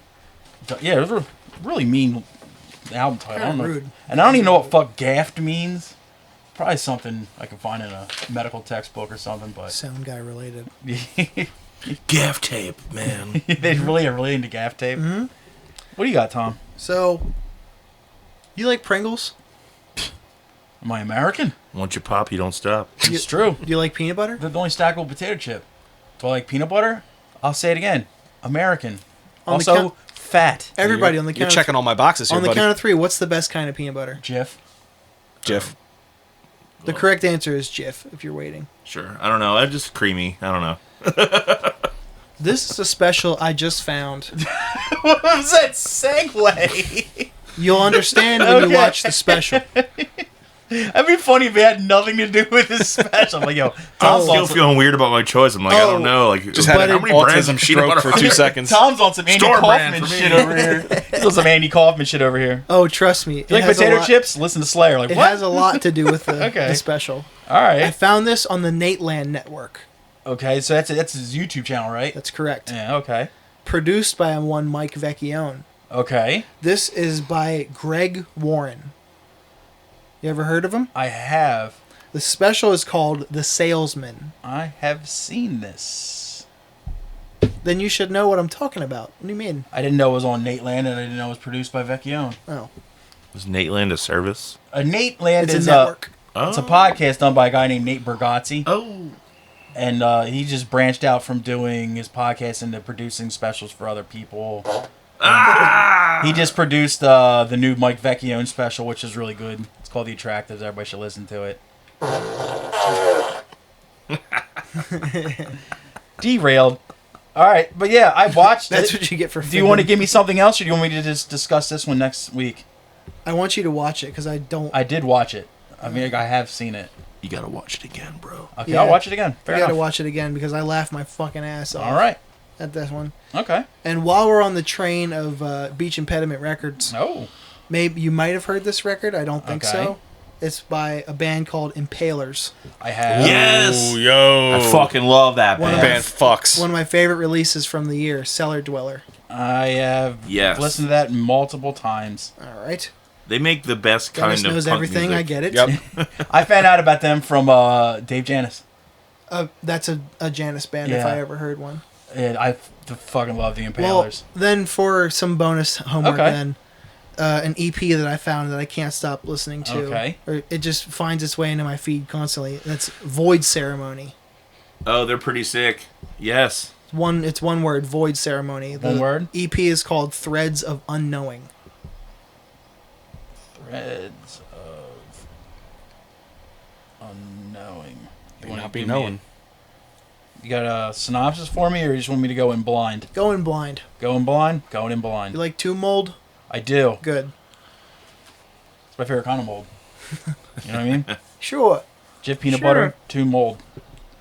That's all you got for me, bud? It is. All right, plugs, dude. We got a Patreon, patreon.com/IRRANDILL. I can't believe it popped up in the video again. It's I know, I crazy. can't believe that. Magic. We, both of us, would love for people to go check out Knife Hits Records release, Sunburster, Trudging Towards Extinction. It's not on our own Bandcamp yet. It's only on the Knife Hits because Jeff Barrow's fucking up. Damn, Jeff Barrow is a busy man. He's cutting on sleeves off shirts right now. That man is allergic to sleeves. Do No, not our shit's shame so him. janky. Like, we just have too many things that everybody has a password to, except for all the people that need to have them. All the people that would actually use the passwords. Yeah. They're like, I'll update it when I can, and then it's like I'm locked out. I have the password and I can't get in. No, exactly. Yeah. So, shout out to Bandcamp for locking us out of their fucking Bandcamp. That's cool. Anyways, Only Now- Jeff, Sounds Jeff more like- holds the keys to I the see. kingdom. Sounds more like a Bandcamp Monday. I did see recently that Krieg is in the studio. we have been in the studio. We're putting out our first album in God knows how about Long like time. 8, 10. Wait, hold on a second. Like 8 years or so. I forget how many years. It's been forever. It's been a while. Anyways, it'll be more information in the future. But in October, we're releasing our first album in eons, and we're gonna do a little weekend after that. It's gonna be Nice. cool. And Moros is doing nothing probably right now. Ah, boo. Which is fine. Boo. Maybe not. Who knows? I'm the fucking kabuki pooper. I fucking, have a lot of surprises. Euro. And, Sunburster, we've been kicking ass and taking names, Yeah. and that's fucking cool. Here, here. So, go listen to the new Sunburster record. Follow Moro's, is it at Moro's Filth Yeah, On it's on the Instagram socials? and the on the socials? the Bandcamps. And- That's where you can give us money. The Bandcamp. Yeah, there you go. And yeah, check out the new Krieg when it comes out, and we'll actually probably bring it back before that comes out and talk about That'd some be more. rad. Thanks for coming, Jay. Murro, Thanks always for a having fucking joy. me. Yeah. Appreciate you guys having me. Yeah. Cheers. Always welcome. Tommy, hit that intro music.